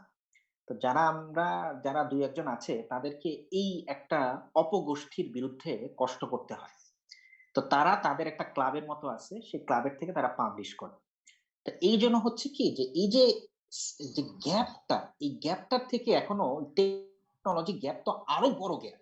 তো এই গ্যাপটাই যখন মিটে নাই তখন ওই টেকনোলজি গ্যাপটা মিটতেছে না এই কারণে। হ্যাঁ, বাট আমাকে যদি কেউ বলে যে এটা প্রসপেক্ট কি, যদি ঠিক মতো এটাকে করা যায় তাহলে এটার প্রসপেক্ট হচ্ছে অসাধারণ, ঠিক আছে? যে মানে পুরোপুরি ভাবে যে আমি এক বাক্যে উত্তর দিই যে আমার একটা ভিশনের দুইটা পার্ট। একটা পার্ট হচ্ছে যে পৃথিবীর 35% লোকের কাছে কোনো ইলেকট্রনিক টেকনোলজি নেই, তাদের কাছে ইলেকট্রনিক টেকনোলজিকে যাওয়া, এটা হচ্ছে আমার একটা ভিশন। আর আরেকটা ভিশন হচ্ছে যে যাইভাবে আমরা ফিজিক্যাল ওয়ার্ল্ডের সাথে ইন্টারঅ্যাক্ট করি সেটার মধ্যে একটা আমূল পরিবর্তন আনা, ফান্ডামেন্টাল চেঞ্জ আনা। সেটার জন্য আমি ফিজিক্যালি ফ্লেক্সিবল এবং স্ট্রেচেবল ইলেকট্রনিক্স চাই, কিন্তু সেটা ওই ম্যারম্যারা ধরনের ইলেকট্রনিক্স হইলে হবে না। এটাকে হইতে হবে একটা শক্তিশালী ইলেকট্রনিক্স যেটা এখনকার যে ইলেকট্রনিক্স আছে সেটার সাথে কম্পিট করতে পারে। কারণ হচ্ছে এখনকার ইলেকট্রনিক্স কি পারে না, রাইট? সেই বিষয়গুলো আমাদের দেখতে হবে। তো এই দুইটা কোশ্চেন আমি, যে কেউ আমাকে এই কোশ্চেনটা করে আমি তাকে ইংরেজিতে হোক আর বাংলায় হোক আমি একই উত্তর দিয়ে যাব, ঠিক আছে? যে এই জিনিসটা বুঝতে হবে যে কেন আমি এই জিনিসটা কিভাবে করে কাজ করবে। Large area display, large area solar cell, ভালো কথা, শুনতে ভালো লাগে। বায়োডিগ ইমপ্ল্যান্টেবল, খুবই শুনতে ভালো। বাট কথা হচ্ছে যে কেন এটা করব এবং প্রবলেম গুলা কি কি সলভ হবে, আর সলভের সময় কি কি প্রবলেম আসবে। যদি ওই করার পরে যে আমি যদি সেগুলোকে সমাধান করতে পারি তাহলে পরে আমার রিসার্চটা একটা পাওয়ারফুল ইম্প্যাক্টফুল রিসার্চ হবে। আর নইলে পরে ওগুলো ওই খালি পেপারের মধ্যেই থেকে যাবে, ওই পাবলিকেশন হবে, নেচার হোক, সায়েন্স হোক। আহ, যে আমাকে চিনে, আমার স্টুডেন্ট আমার পেপার রিভিউ করতেছে, আমাকে হাততালি দিচ্ছে, ওগুলাই হবে, কিন্তু আসলে কোনো লাভ হবে না, ঠিক আছে? খারাপ উত্তর, মন খারাপ করা এবং রাগানোর মতো উত্তর, কিন্তু আমার পার্সপেক্টিভে এটা ট্রুথ। Thank you Mainul. হ্যাঁ, আচ্ছা, থ্যাংক ইউ। আসলে খুব ইন্টারেস্টিং টক হচ্ছে, আমাদের এখনো অনেক পার্টিসিপেন্ট আছেন আমাদের রাতে সাথে। 9টা বেজে গেছে সবাই, আমিও কুমার বিশ্বজিতের মতো বারবার বলবো যে না হয়তো মানুষজন বিরক্ত হচ্ছে। না না না, স্যার, এখনো সবাই সবাই খুব পছন্দ করছে, অনেক এখনো আমাদের প্রচুর পার্টিসিপেন্ট আছে। তো আমি নেক্সট সুযোগ দিচ্ছি ডক্টর রাজীব আহমেদকে। He is from Stanford University. So Rajib একটা কোয়েশ্চেন করবেন। রাজীব। সে তো আমার রাজীব তো আমার পড়শি হয়ে গেল তাহলে। জি স্যার, আসসালামু আলাইকুম স্যার। জাস্ট ওয়ালাইকুম রাজীব, এক আসসালাম। পয়েন্ট। রাজীব হচ্ছে আমাদেরই অ্যালামনাই এবং সে কয়েকদিন আগে আমাদের একটা সুন্দর টক দিয়েছিল। আর একটু বলে রাখি যে আমরা শুরু মানে আগে প্রফেসর মুস্তাফার সাথে কথা বলেছিলাম, উনি এগ্রি করেছেন যে ইয়াং জেনারেশন জন্য যত সময় লাগে উনি দিবেন। তো আমরা তো অলরেডি ১ ঘন্টা ২৩ মিনিট হয়ে গেছে। এবং আমার কোনো এখনো অসুবিধা ৬ টা নেই, আপনি কোয়েশ্চেন আছে। কথা হ্যাঁ, বলতেছেন। আচ্ছা এখনো ৬ টা কোয়েশ্চেন আছে এবং মজার বিষয় হচ্ছে যে আমরা শুরু করেছিলাম 45 উইদিন ফিউ মিনিটস 70 ক্রস করে গেছে এবং গড়ে 75 পার্টিসিপেন্টস আমি প্রতিটা মোমেন্টে দেখতে পাচ্ছি। সো সবাই আপনার কথা মন্ত্রমুগ্ধের মতো শুনতে পাচ্ছে। তো এটা খুবই অ্যামেজিং। তো প্লিজ আমি কন্ট্রোভার্সিয়াল কথা সবাই পছন্দ করে হয়তো আজকালকার যুগে। আচ্ছা, ঠিক আছে। আচ্ছা, পরের কোশ্চেনটা নিই। হ্যাঁ, থ্যাংক ইউ স্যার আমাকে সুযোগ দেওয়ার জন্য। স্যার আমার ২ টা কোয়েশ্চেন আছে। আম একটা কোয়েশ্চেন হইতেছে রিসার্চ রিলেটেড আর একটা হচ্ছে যে আপনার এক্সপেরিয়েন্স রিলেটেড। তো ১ম কোয়েশ্চেন যেটা আপনার হইতেছে আচ্ছা রিসার্চ একটু রিলেটেড। হ্যাঁ, সরি। আসলে মানে আ যেহেতু আজকের টপিকটা মূলত হায়ার স্টাডিজ এবং ওগুলো নিয়ে, ওই রিলেটেড হলেই উত্তম হয়। আর টেকনিক্যাল কোয়েশ্চেন এর জন্য আমি ইনফেক্ট লিখে রাখছি যে প্রফেসর মুস্তাফাকে স্পেশালি রিকোয়েস্ট করব, যেটা আমি লিখছি কাগজে, যে প্লিজ আমাদেরকে আরো সময় দিতে পারলে অনেক ভালো হয় on your research areas and so on. So উনি সময় দিলে আমরা প্রয়োজনে ২-১ সপ্তাহ পরেই বা ৩ সপ্তাহ পরে বা ১ মাস পরে উনার কাছ থেকে আরো টেকনিক্যাল বিষয় একটা নিব। তাহলে যেটা হবে যে আজকে যারা পার্টিসিপেন্টস তারা মেজরিটি হচ্ছে টেকনিক্যাল পার্সপেক্টিভ অ্যাটেন্ড করেনি। কারণ অনেকেই ডাইভার্স ফিল্ডে আসছে। আমরা দেখেছি যে even fine arts, business, social science থেকেও এসেছেন। সুতরাং সেই হিসাবে আমার মনে হয় টেকনিক্যাল কোয়েশ্চেন না করাই মানে উত্তম। ঠিক আছে? আচ্ছা ঠিক আছে স্যার। তাহলে আমার যে আরেকটা যে কোয়েশ্চেন যেটা 2nd কোয়েশ্চেন মানে এক্সপেরিয়েন্স। স্যার আপনি যেহেতু কাউস্টে দীর্ঘ ১০ বছর যাবৎ ছিলেন ওই জায়গাতে, সেক্ষেত্রে আপনার কোন জিনিসটা ভালো লাগে? যে জিনিসটা ওরা যেমন আমি যতটুকু জানি কাউস্ট খুব রিসেন্টলি ওরা আসলে মানে রিসার্চ এর দিকে ওদের এক্টিভিটিস অনেক বাড়াইছে। সেক্ষেত্রে কোন জিনিসটা আপনার ভালো লাগে কিংবা আ কোন জিনিসে আপনি ওদের যে জিনিসটা ভালো লাগে যেটা রিসার্চ এর জন্য আপনি অন্যদেরকে অনুপ্রেরণা দেন যাতে অন্যরাও কাউস্টে যায়। আপনি কি একটু আপনার এক্সপেরিয়েন্স থেকে একটু ব্যাখ্যা করবেন? আচ্ছা, হ্যাঁ, অবশ্যই। কাউস্ট আমি তো ১ম থেকেই আছি। হ্যাঁ? জি স্যার। তো এটা কিং আব্দুল্লাহ আগের যে আমাদের রাজা ছিলেন তার উনার স্বপ্ন। আ উনি উনার সাথে আমার ৩ বার দেখা হওয়ার সুযোগ, কথা হওয়ার সুযোগ হইছে। তখন যেটা আমি বুঝছি যে উনি উনার দেশের মানুষের তুলনায় ৪০ বছর উনার মানসিকতা আগাম। তো উনি বলছেন যে, "আমি চাই একটা ইউনি এমন একটা ইউনিভার্সিটি হোক যেটা আমাদের এই অঞ্চলে নাই। যেটা হবে।" তখন উনার পার্সপেক্টিভ ছিল যে যারা স্পেশালি মানে Islamic second house of wisdom, আল বিরুনি, তারপরে হচ্ছে রুমি, তারপর হচ্ছে ইবন সিনা, ইবনে খালদুন, যারা বড়, বড় ম্যাথমেটিশিয়ান, কেমিস্ট, আ আ জাবির ইবনে হাইয়ান, তারপর হচ্ছে যারা মেডিকেল সায়েন্স এ ছিলেন একসময়, তাদের মতো একটা সুন্দর কোনো কিছু করা। ১, দ্বিতীয় হচ্ছে এটা মিক্সড জেন্ডার হবে। কারণ হচ্ছে যে এর মাধ্যমে কোয়ালিটির একটা ব্যাপার আছে এবং হচ্ছে এখানে সেটা হচ্ছে নলেজ বেসড ইকোনমির একটা ডাইভার্সিফিকেশন আনা। এবং শুরু থেকে ওরা রিসার্চে অনেক মনোযোগ। ওদের একাডেমিক ইনফ্রাস্ট্রাকচার, যে ল্যাব ইনফ্রাস্ট্রাকচার, আমি বলব পৃথিবীর যেকোনো, আলহামদুলিল্লাহ আমি জীবনে বহু ইউনিভার্সিটিতে গেছি, টক দিছি। আমার বন্ধু-বান্ধব আছে কলিগ হিসাবে। আ আ তাদের তুলনায় অবশ্যই সবচেয়ে বেস্ট আমি বলব যে ইনফ্রাস্ট্রাকচার ওদের আছে। ওদের যেহেতু শুধুমাত্র গ্র্যাজুয়েট স্কুল, সেহেতু একেকটা স্কুলের মধ্যে স্টুডেন্টের সংখ্যা অনেক কম। ফলে স্টুডেন্ট টিচার ইন্টারেকশন অনেক বেশি এবং টিচাররা মানে ফ্যাকাল্টিরা তারা তাদের রিসার্চে অনেক বেশি সুযোগ বা সময় দিতে পারার কথা স্টুডেন্টদেরকে।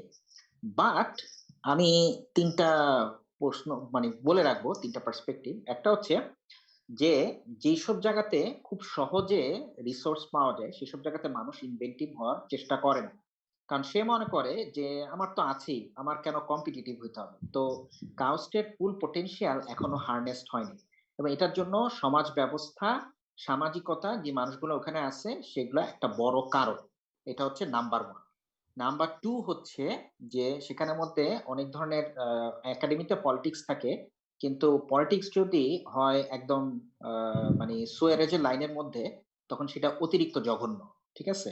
তো হতে পারে যে অনেকের অনেক কারণেই সে হয়তো খুব ভালো কাজ করতেছে কিন্তু সে অতটা দাম পাচ্ছে না। এবং এটা কিছু হচ্ছে আরব ডেসপোটিক লিডারশিপ যেগুলো আছে, ওগুলা কিন্তু শুধু ওই রাজারা বা আব্দুল ফাত্তাহ সিসি তারে দোষ দিয়ে লাভ নাই, ওইটা সমাজের কর্নারে কর্নারে ওটা ঢুকা।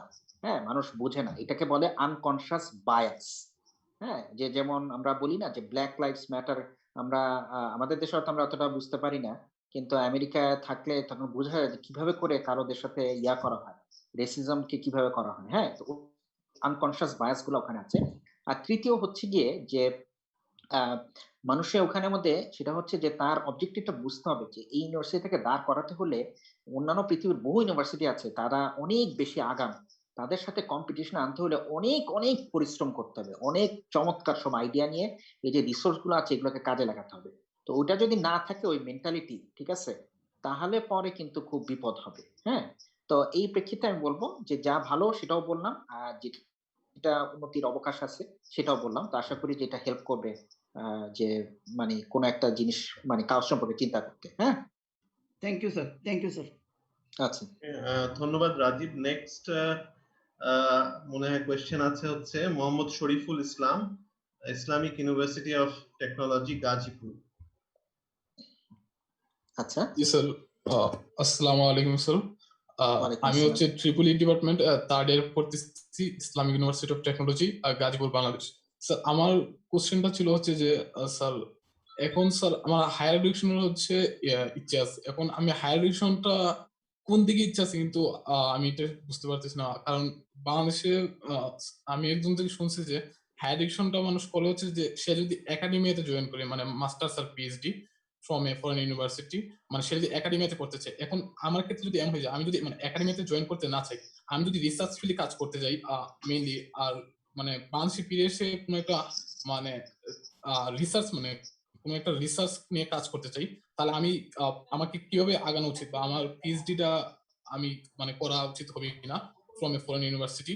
এবং মানে রিসার্চ ফিল্ড যেমন মাহাদি সদাগর একজন আছে যার ইলেকট্রোবুম, সে যেভাবে রিসার্চ করে বা তার নিজের ল্যাবে এমন কিছু টাইপের বা নিজ থেকে কোনো কিছু করা রিসার্চ ফিল্ডে কাজ করা হলে কিভাবে আগাতে হবে স্যার এটার জন্য?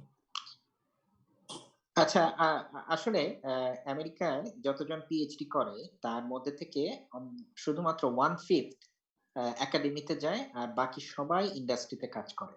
ঠিক আছে, ইন্ডাস্ট্রিতে ওই ধরনের পিএইচডির অনেক অনেক দরকার। পিএইচডি একটা হচ্ছে, একটা মানুষ যখন পিএইচডি করে, সে যখন যেদিনকা তার হুডিংটা হয় সেদিনকা ওই স্পেসিফিক যে তার থিসিস টপিক, সেটাতে তার থেকে দুনিয়ায় কেউ ভালো জানে না। কারণ নইলে তার পিএইচডি আসার কথা না। সে দুনিয়ার যে একটা নলেজ বেস সেটার মধ্যে একটা নতুন জ্ঞানকে আইনা তার গবেষণার মাধ্যমে যোগ দিছে। তো ফলে তার ওই এক্সপার্টিসটা ভেরি ইম্পর্টেন্ট, সেটা ইন্ডাস্ট্রির ক্ষেত্রে। তো ফলে ওই কথাটা বোধহয় ঠিক না যে শুধুমাত্র ফ্যাকাল্টি হতে হলেই ওই কাজ করতে হবে। এটা গেল একটা। আর দ্বিতীয় কথা হচ্ছে যে বিভিন্ন ধরনের পিএইচডি করলে পরে আসলে অনেকে বলে যে জব সিকিউরিটি নাই, এইটাও একটা বিরাট ভুল কথা। জব সিকিউরিটি নাই, কেউ তো ম্যাকডোনাল্ডস খুলে একদম অশিক্ষিত একজন মানুষ, সেও তো দুনিয়ায় অনেক ভালো কিছু করতে পারে। হ্যাঁ, শিক্ষা কেন, শিক্ষা তো আমার সোশ্যাল স্ট্যাটাস বা অর্থনৈতিক মুক্তির যদিও যদিও বলা হয়, কিন্তু ওইটা হচ্ছে গিয়ে প্রয়োজনীয় শিক্ষা। কিন্তু শিক্ষার আরেকটা দিক আছে, সেটা হচ্ছে শিক্ষা হচ্ছে মনের আনন্দের জন্য। হ্যাঁ, তো আমার মনে হয় যারা গবেষণায় আসবে তাদের ওই দুইটাকে ইকুয়াল হইতে হবে। ইনফ্যাক্ট মনের আনন্দে জানার যে আগ্রহ, সেটা তার বড় হতে হবে, নইলে পরে কিন্তু অন্তত রিসার্চের ক্ষেত্রে it's going to be very difficult. হ্যাঁ, যেমন আমি যদি শুনি যে কেউ বলতেছে যে আমি পুলিশ হইতে চাই কারণ আমি পুলিশ হয়ে মানুষকে রাস্তাঘাটে পিটাইতে পারবো, ঠিক আছে, তো আমার মনে হয় যে তার আগ্রহের থেকে সে প্রয়োজনের সাপেক্ষে পুলিশ হোক, যে আমাদের দেশে আইন শৃঙ্খলা পরিস্থিতি সব পৃথিবীর সব দেশে ঠিক রাখতে হলে তাকে পুলিশ হতে হবে। হ্যাঁ, কিন্তু গবেষক যে হবে সে আবিষ্কারের নেশায় গবেষক হবে। ঠিক আছে, আশা করি যে মানে এটা হেল্প করবে এই উত্তরটা, যে মানে ভবিষ্যতে চিন্তা করার জন্য। ঠিক আছে, thank you so much sir. আচ্ছা, আচ্ছা, আমাদের নেক্সট কোয়েশ্চেন আসবে from Sadman Siraj. Siraj, please introduce yourself and then ask the question. Assalamu alaikum sir. I'm ওয়ালাইকুম Mohammad আসসালাম। Satnam Siraj. I'm presently a master student of Tripoli University of Dhaka. তো sir আমার কোয়েশ্চেনটা ছিল আর কি এই কারেন্ট রিসার্চ প্যারাডাইমটা নিয়ে, যে since the pandemic started, তো এরপরে more or less there is a widespread research on pandemic related issues, especially COVID-19 এর modeling, forecasting, নেক্সট কয়েক বছর কি হতে পারে এরকম, এন্ড এই ক্ষেত্রে মেশিন লার্নিং ও অনেক কেসে অ্যাপ্লাই করা হয়েছে। So my question was actually যে মানে যারা স্পেশালি মেশিন লার্নিং এ ইন্টারেস্টেড, তারা তো একটা টাইমে প্যান্ডেমিক ছিল না, তারাও অন্য কোনো ফিল্ডে কাজ করতো। যেমন হয়তো আমি যেমন পার্সোনালি হিউম্যান অ্যাক্টিভিটি রেকগনিশন নিয়ে কাজ করি।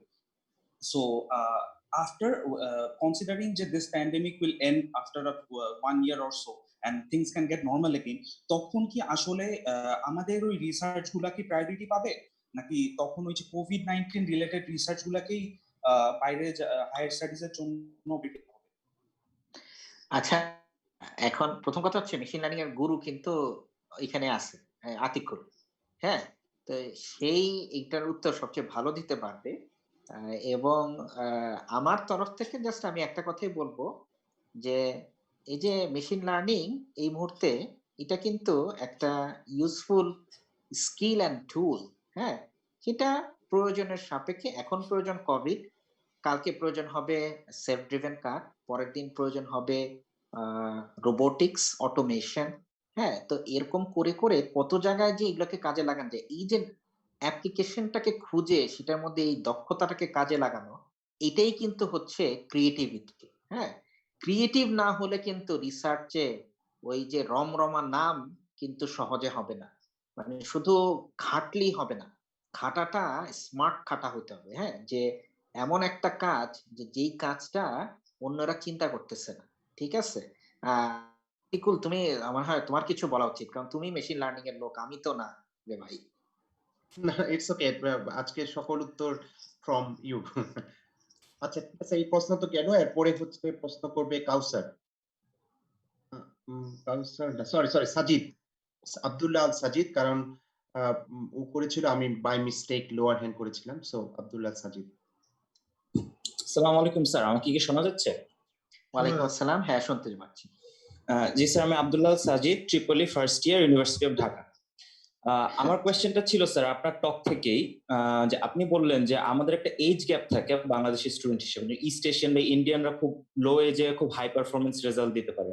আমরা এই গ্যাপটা কিভাবে এফিশিয়েন্টলি মেকআপ করতে পারি, বা মানে এটা কিভাবে কভার দেওয়া যায় যাতে আমরা তাদের ইভেন গ্রাউন্ডে যেতে পারি? Thank you.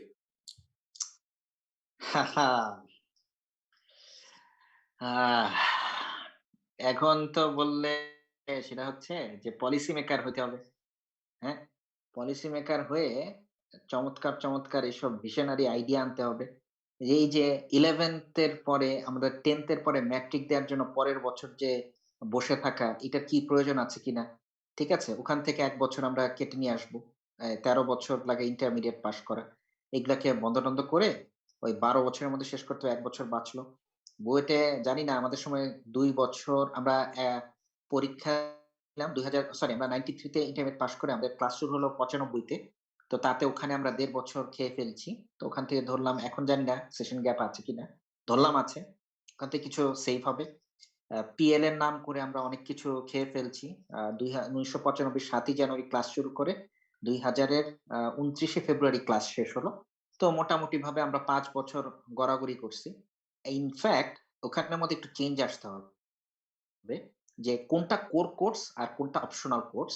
তো কোর কোর্স গুলোকে যদি প্রথম 2 বছরে শেষ করে ফেলান যায়, তাহলে পরের বছর কেউ যদি মানে এমন ভাবে কোর্স থাকতে হবে যে কেউ ইলেকট্রিক্যাল ইঞ্জিনিয়ারিং এ বিএলএসআই তে যদি ডেপথ নিয়ে পাস করতে চায়, তাহলে পরে সে 1.5 বছরের মধ্যে করতে পারবে। কেউ যদি বলে যে না আমি ইলেকট্রিক্যাল ইঞ্জিনিয়ারিং এবং ইকোনমিক্স নিয়ে করতে চাই, তাহলে পরে এমন ভাবে কোর্সটাকে অর্গানাইজ করে ফেলতে হবে, এবং একই ইউনিভার্সিটিতে কোর্স অফার করতে হবে এমন কোনো কথা নেই। দরকার হলে একটা স্টুডেন্ট তার ডুয়েল প্রোগ্রাম, ডুয়েল ডিগ্রি থাকতে পারে, বুয়েট প্লাস ঢাকা ভার্সিটি, যে ঢাকা ভার্সিটি থেকে তার মাইনর হবে ইকোনমিক্সে, আর এই বুয়েট থেকে হবে তার মেজর মেকানিক্যাল ইঞ্জিনিয়ারিং। ঠিক আছে, এই সবগুলা কিন্তু করতে হবে। আমাদের দেশে এখন বললে তো বদনাম সদনাম হবে, আমি বুয়েটে লেকচারার ছিলাম না, আমার নামে তো গালিগালাজ করে রাখবে না, বলবে যে বসে বসে বিদেশ থেকে লম্বা লম্বা বুলি দিচ্ছে। লম্বা লম্বা বুলি দিচ্ছি না, আমার মনে হয় যে এগুলো করলে পরে আমাদের দেশে এই জিনিসগুলা গ্যাপগুলা মিটিগেট হবে। তো এখন কথা হচ্ছে গ্যাপ তো মিটিগেট হলো না, পলিসি চেঞ্জ করতে হবে, এত বড় বিষয়। তা আপাততভাবে যে সময়গুলো আছে এই সময়গুলোকে বুদ্ধি করে একটু কাজে লাগায় ফেলতে হবে। হ্যাঁ? তো আগে তো যেমন পিএল হলে পরে আমরা সুন্দর ফুর্তি-টুর্তি করে গল্প-টল্প করে বিভিন্ন সিনেমা-টিনেমা দেখে সেই কইরা সময় ওয়েস্টেজ করতাম। তো ১০ টার বদলে না হয় ৫ টা সিনেমা দেখি আর ৫ টা অন্য কিছুর মধ্যে একটা স্কিল ডেভেলপ করে ফেললাম বা বেসিক্যালি কোন না কোন কিছু কাজে দিবে। এবং আমি এখন খুব এনকারেজ করি যে ২-১ জন মিলে যদি একটা পাড়ার মধ্যেও আইডিয়া থাকে তো ওইটাকে একটু করার চেষ্টা করে যদি ১,০০০ টা ইউনিটও যদি মানুষের কাছে পৌঁছানো যায়, তাতে কিছু টাকা লাভও হলো, একটা এন্টারপ্রেনিউরশিপ এর এক্সপেরিয়েন্স ও হলো, আর তারপরে কি যেন কতগুলো মানুষের উপকারও হলো। কত কিছু যে করার আছে সেটা তো মানে বলে শেষ করা যাবে না। বাট আমার মনে হয় যে এগুলা করলে ভালো। হ্যাঁ? Thank you.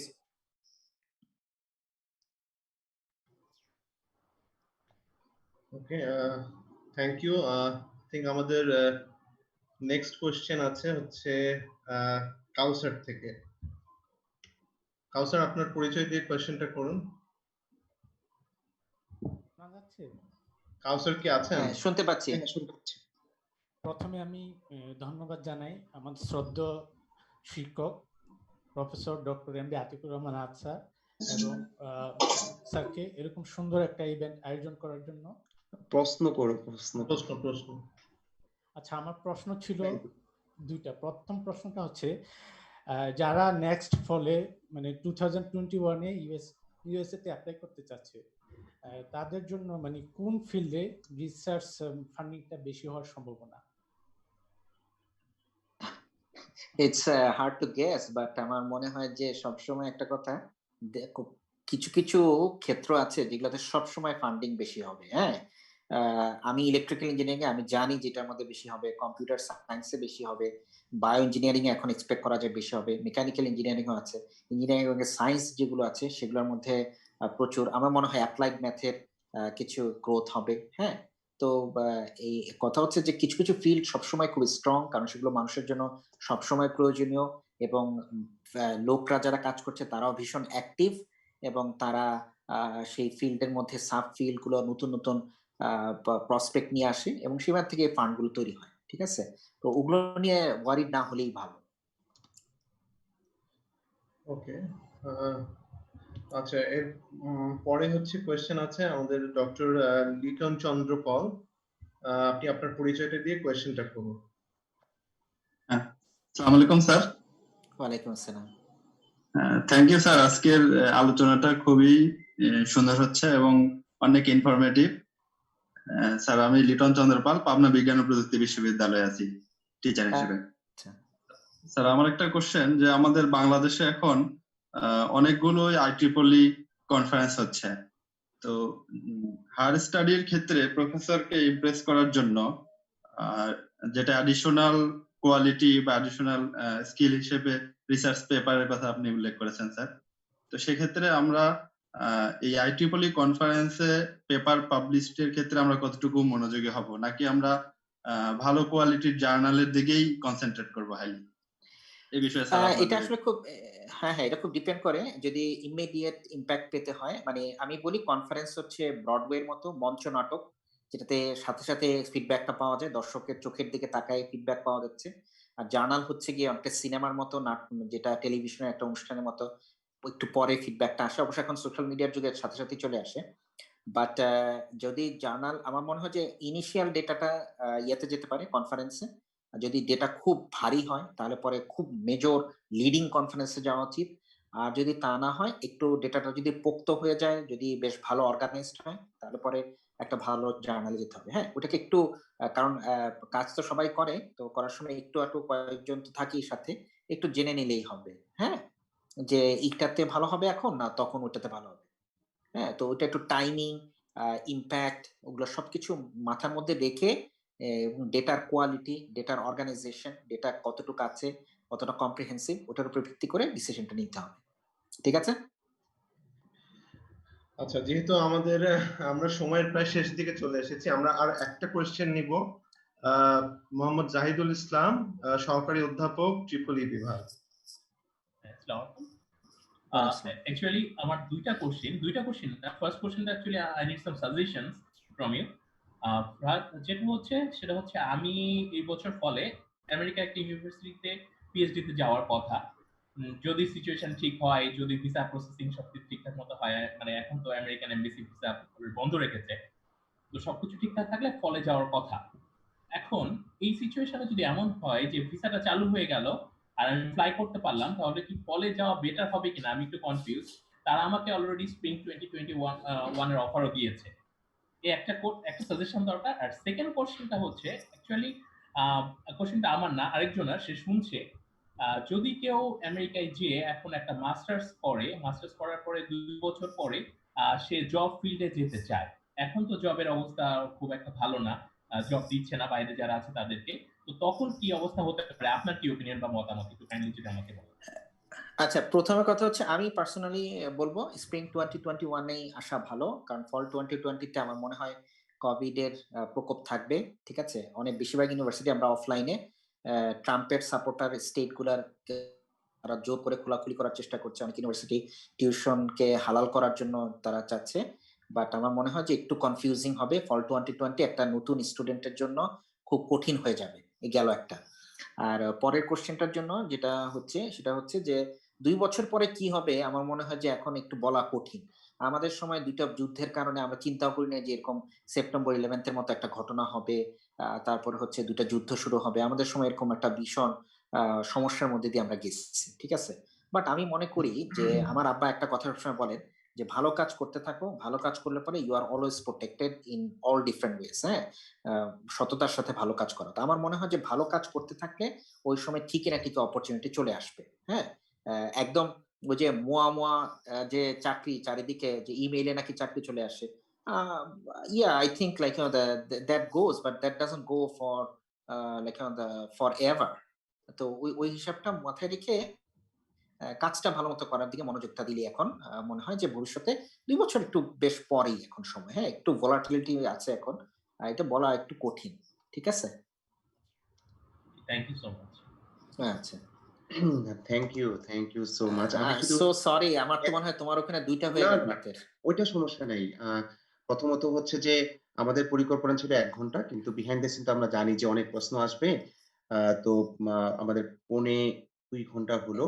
তো মোস্ট একটা ইম্পোর্টেন্ট কথা পয়েন্ট আমি একটু যেটা বলতে চাই সেটা প্লিজ, হচ্ছে সরি যে আমি মনে হয় একটাই আমি মেয়েদের মধ্যে থেকে কোশ্চেন পাইছি, এই জন্য না, অনেক সময় হয় যে কোশ্চেন আসতে চায় না, সাধারণত হচ্ছে যে যে আমি কোশ্চেন করব কি একটা জড়তা থাকে।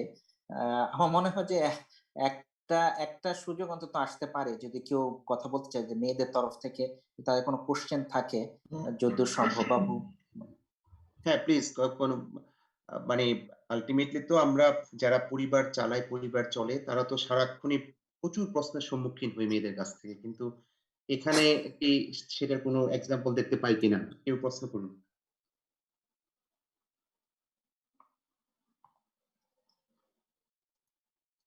আপাতত আচ্ছা। তো আচ্ছা ঠিক আছে। আমরা আসলে যেটা বলতে চাচ্ছি সেটা হচ্ছে যে শুরু থেকে এই পর্যন্ত গড়ে 75 ছিল সবসময়। লাস্ট কিছু মোমেন্টে মাত্র 64 জন। আমি প্রচুর ওয়েবিনার এরেঞ্জ করেছি এবং অ্যাটেন্ড ও করি। আ উম আমি কখনোই এই লেভেলের পার্টিসিপেশনস আমি দেখি নাই। সো কিন্তু এটার মেইন শুক্রবার কারণ রাত। হচ্ছে যে না, ওইটার জন্য আমরা শুক্রবার রাতেই করি, শনিবারেই করি। কিন্তু এটা বলার উদ্দেশ্য হচ্ছে যে আপনার কথাগুলো ডেপথ ছিল, আবেগ ছিল, ভালোবাসা ছিল এবং রিয়ালিটিও ছিল। তো আ খুবই ভালো লাগছে। তো আমার একটা রিকোয়েস্ট হচ্ছে, আমি কথা বলেছি ডক্টর মাইনুলের সাথে যে, এবং ডক্টর রাজীব সেও তো আ মানে প্রশ্ন করতে চেয়েছে, মুন্না করতে চেয়েছে। তো আ উম যে আমাদেরকে কি আরেকটা সময় দেয়া যায় কিনা আফটার ফিউ উইকস, যে আপনার রিসার্চ টপিক এর উপরে আপনি কিছুটা বলেন, বলার পরে কিছু ইনসাইট দিলেন যে বাংলাদেশে বসেও আমরা কিভাবে এগুলা কাজ করতে পারি। এখানে আমাদের প্রফেসর জুনায়েবুর রশিদও আছেন, যিনি এই লাইনে কাজ করেন।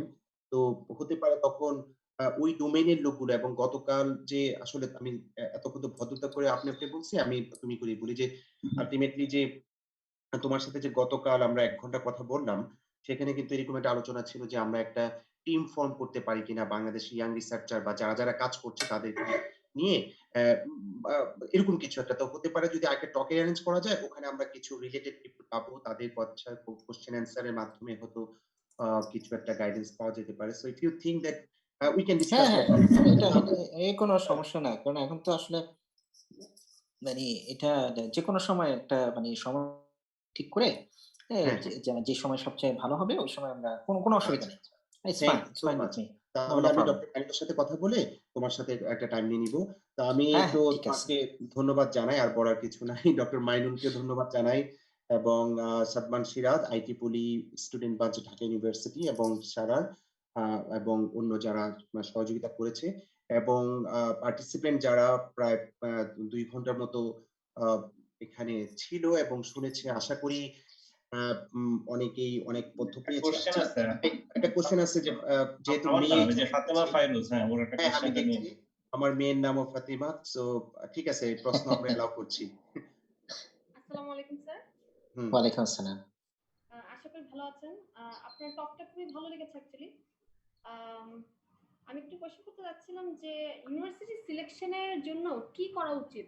মানে what is the most efficient way of for the selection of university? এটা একটা কোশ্চেনের উত্তরটা হবে এরকম যে আ আম ১ম কথা হচ্ছে যে একটা ইউনিভার্সিটি কয়েকটা জিনিস কয়েকটা ক্রাইটেরিয়া এখন করে বলে দিচ্ছি। এটা ডিপেন্ড করবে কে কার প্রায়োরিটি কোথায়। ইউনিভার্সিটি র‍্যাংকিং, ডিপার্টমেন্টের র‍্যাংকিং, ঠিক আছে? যে আচ্ছা ঠিক আছে এমআইটি, কিন্তু এমআইটির মধ্যে সব ডিপার্টমেন্ট ইস নট নাম্বার 1, হ্যাঁ? এরকম একটা ব্যাপার আছে। তারপরে হচ্ছে গিয়ে যে সেই ডিপার্টমেন্টে কি পরিমাণ অপরচুনিটি আছে আমি যে বিষয়ে কাজ করতে চাই সেটার জন্য। এটা গেল গিয়া এবং অপরচুনিটি থাকার অর্থ হচ্ছে যে ওই ধরনের অ্যাডভাইজার আছে, অ্যাডভাইজারদের কাছে ওপেনিং আছে। এটা গেল ৩ টা। আর আরেকটা হচ্ছে ওটা জিওগ্রাফিক লোকেশন কেমন, অনেকের ওয়েদারের ব্যাপার থাকে। তারপর হচ্ছে গিয়ে যে ওখানে জব অপরচুনিটি যেমন হচ্ছে জব অপরচুনিটি বলতে হচ্ছে যেমন সিলিকন ভ্যালি এরিয়াতে ক্যালিফোর্নিয়াতে অনেক বেশি জব, টেক্সাসে অনেক বেশি এরকম। হ্যাঁ? তাই বলে আবার কিন্তু অ্যালাবামা শুনলে মনে হবে যে আশ্চর্য। তো এখানকার ইউনিভার্সিটি গুলো হয়তো এতটা কম্পিটিটিভ না। একটা অস্টিন, রাইস বা যে ক্যালিফোর্নিয়া অনেকগুলো ইউনিভার্সিটির মতো। কিন্তু ওখানে কিন্তু হান্টসভিলে অনেক জব অপরচুনিটি। হ্যাঁ? ঠিক আছে? আবার একটু রেসিজম এর দিকে একটু নজর রাখতে হবে। হ্যাঁ? যদি সবাই একটু উল্টা-পুল্টা ভাবে তাকায় সারাক্ষণ তখন মনটা খারাপ লাগবে। তো এই হিসাবগুলো করে মোটামুটি চুজ করলেই হবে। হ্যাঁ? ঠিক আছে? তো এই ক্রাইটেরিয়া গুলো থাকলে ভালো। আর অনেকের জন্য কস্ট অফ লিভিং কিছু স্টেটে কোনো স্টেট ট্যাক্স নাই। সেখানে হয়তো cost of living much lower. হ্যাঁ? তো যাদের ফ্যামিলি আছে তারা এই দিকটাও কনসিডারেশন এ আনে। তো আর হচ্ছে আর কি আর একটা যদি ডিরেক্ট কানেকশন থাকে ইন্টারন্যাশনাল ফ্লাইটে তাহলে তো খুব ভালো। যেমন হিউস্টন, ডালাস, ওয়াশিংটন, তারপর হচ্ছে নিউ ইয়র্ক, তারপর হচ্ছে সান ফ্রান্সিসকো, লস এঞ্জেলেস এগুলোতে যেমন হচ্ছে ডিরেক্ট কানেকশন খুব ভালো। নইলে পরে তো অনেক ঘোরাফেরা করতে হয়। সবসময় হয়তো ফ্লাই করা হয় না। যাদের স্টুডেন্ট অবস্থায় তারপর। ঠিক আছে? জি sir. No thank you. Problem. আচ্ছা, যেহেতু প্রশ্ন এলাও করেছে, আর এটা আমি জানি অনেক স্টুডেন্টদের জন্য দরকার যে আমরা সবসময় বলি যে টপ ইউনিভার্সিটি গুলোতে ট্রাই করতে এবং স্টুডেন্টরা কখনো ট্রাইও করে। এখন পয়েন্ট হচ্ছে যে পয়সার একটা ব্যাপার থাকে কত জায়গায় এপ্লাই করে। আমি ৫ টা জায়গায় এপ্লাই করব। আমার মোটামুটি পসিবিলিটি আছে যে আমি টপ 20 ইউনিভার্সিটির মধ্যে হতে পারে। কিন্তু ওই ক্ষেত্রে দেখা যাচ্ছে যে আমি ২-৩ টা পচা বা লো র‍্যাংক ইউনিভার্সিটি ট্রাই করা হয়। তো এই বিষয়ে কোনো আইডিয়া দেয়া যায় কিনা? কারণ আমার কিছু স্টুডেন্ট এগুলো ফেস করেছে। জিআরই তে ৩৩৮ পেয়ে এবং অসম্ভব ভালো সিজিপিএ থাকার পরেও দেখা গেছে যে ১ম বার ভালো ইউনিভার্সিটি গুলাতে কোথাও হয় নাই। পরের বার সে রাগ করে একটা মানে ছোট জায়গায় চলে গেছে। যাক এরকম। এইসব রাগারাগি করলে কিন্তু হবে-টবে না। হ্যাঁ? রাগারাগি করলে হবে না। রাগ-টাগ গানের মধ্যে করলে ভালো। এখন যে ব্যাপার হচ্ছে যে এই যে কতগুলা ক্রাইটেরিয়া যে বললাম, তো হয়তো ইউনিভার্সিটি র‍্যাংকিংটা যদি পড়ে যায়, তখন বাকি ক্রাইটেরিয়া গুলাকে একটু দেখতে হবে। হ্যাঁ? যে আচ্ছা হয়তো ইউনিভার্সিটিটা অতটা হয়তো র‍্যাংকিংটা খুব সামনে না, কিন্তু হয়তো ডিপার্টমেন্টটার ডেপথটা খুব ভালো। কিন্তু ডিপার্টমেন্টে হয়তো ওকে, কিন্তু যে ১ টা ২ টা প্রফেসর আছে যে খুবই ভালো, ঠিক আছে? তার সাথে কাজ করা যাবে। হুম? তো ওটা হলেই তো হইল। এইটা হচ্ছে পৃথিবীর সবাই যে তো রায়ান গসলিং রে বিয়ে করবে আর বিশ্বসুন্দরীর বিয়ে করবে এমন তো কোনো কথা নেই। কিন্তু সবার জীবনে তো সুখে সুন্দরভাবে আছে। রাইট? তো ওইভাবে একটু চিন্তা করে নিতে হবে। হ্যাঁ? ইটস অ্যাবাউট রিয়েলি যে কথা হচ্ছে যে অপটিমাইজ করে নেওয়া। পৃথিবীর কোন সলিউশনই পারফেক্ট না। হ্যাঁ? তো অপটিমাইজ সলিউশন হচ্ছে যে যেভাবে করে আমরা চলতে পারি। কিন্তু ওইটার মধ্যে থেকেই যতদূর সম্ভব ভালো জায়গাতে যাওয়া যায়। মনের পছন্দ মতো এবং তারপর সেখানে যেয়ে ভালো কাজ করা। হ্যাঁ? থ্যাংক ইউ সবাইকে এবং প্রফেসর মোস্তফা তোমাকে অনেক ধন্যবাদ। সাধারণত মানে আমরা এত লম্বা সময় কখনোই কন্টিনিউ করি না, যত ভালো স্পিকারই হোক। কিন্তু এখানে আমরা দেখতে পেয়েছি যে অনেকেরই আগ্রহ ছিল এই এবং দায়ভার আমার, আমি ক্ষমা প্রার্থী, কারণ হয়তো আমি না না না বেশি করি। একজন লিখেছে যে one of the best talks I heard. Thank you so much sir. এবং আরো অনেকেই খুশি। আশা করি যে আমরা এখান থেকে কিছু লার্নিং পেয়েছি। মূল উদ্দেশ্য হলো যে আমরা যাতে ভালো ড্রিম দেখতে পারি এবং তার জন্য অনেক প্রস্তুতি নিতে পারি এবং চেষ্টা করতে পারি। এই বলেই আজকে আমাদের ওয়েবিনার এখানেই শেষ করছি। ধন্যবাদ সবাইকে। ইন ফিউচার আমরা চেষ্টা করব আরো জয়েন করতে। এবং on behalf of IEEE student বাজ ঢাকা ইউনিভার্সিটি, এটার যে চেয়ার সাদমান সিরাজ, উনি সবাইকে ধন্যবাদ জানিয়েছেন এবং সবাইকে ধন্যবাদ। আমি এখানে লিভ দ্য মিটিং করছি। ঠিক আছে? আচ্ছা ঠিক আছে, থ্যাংক ইউ। থ্যাংক ইউ সবাই।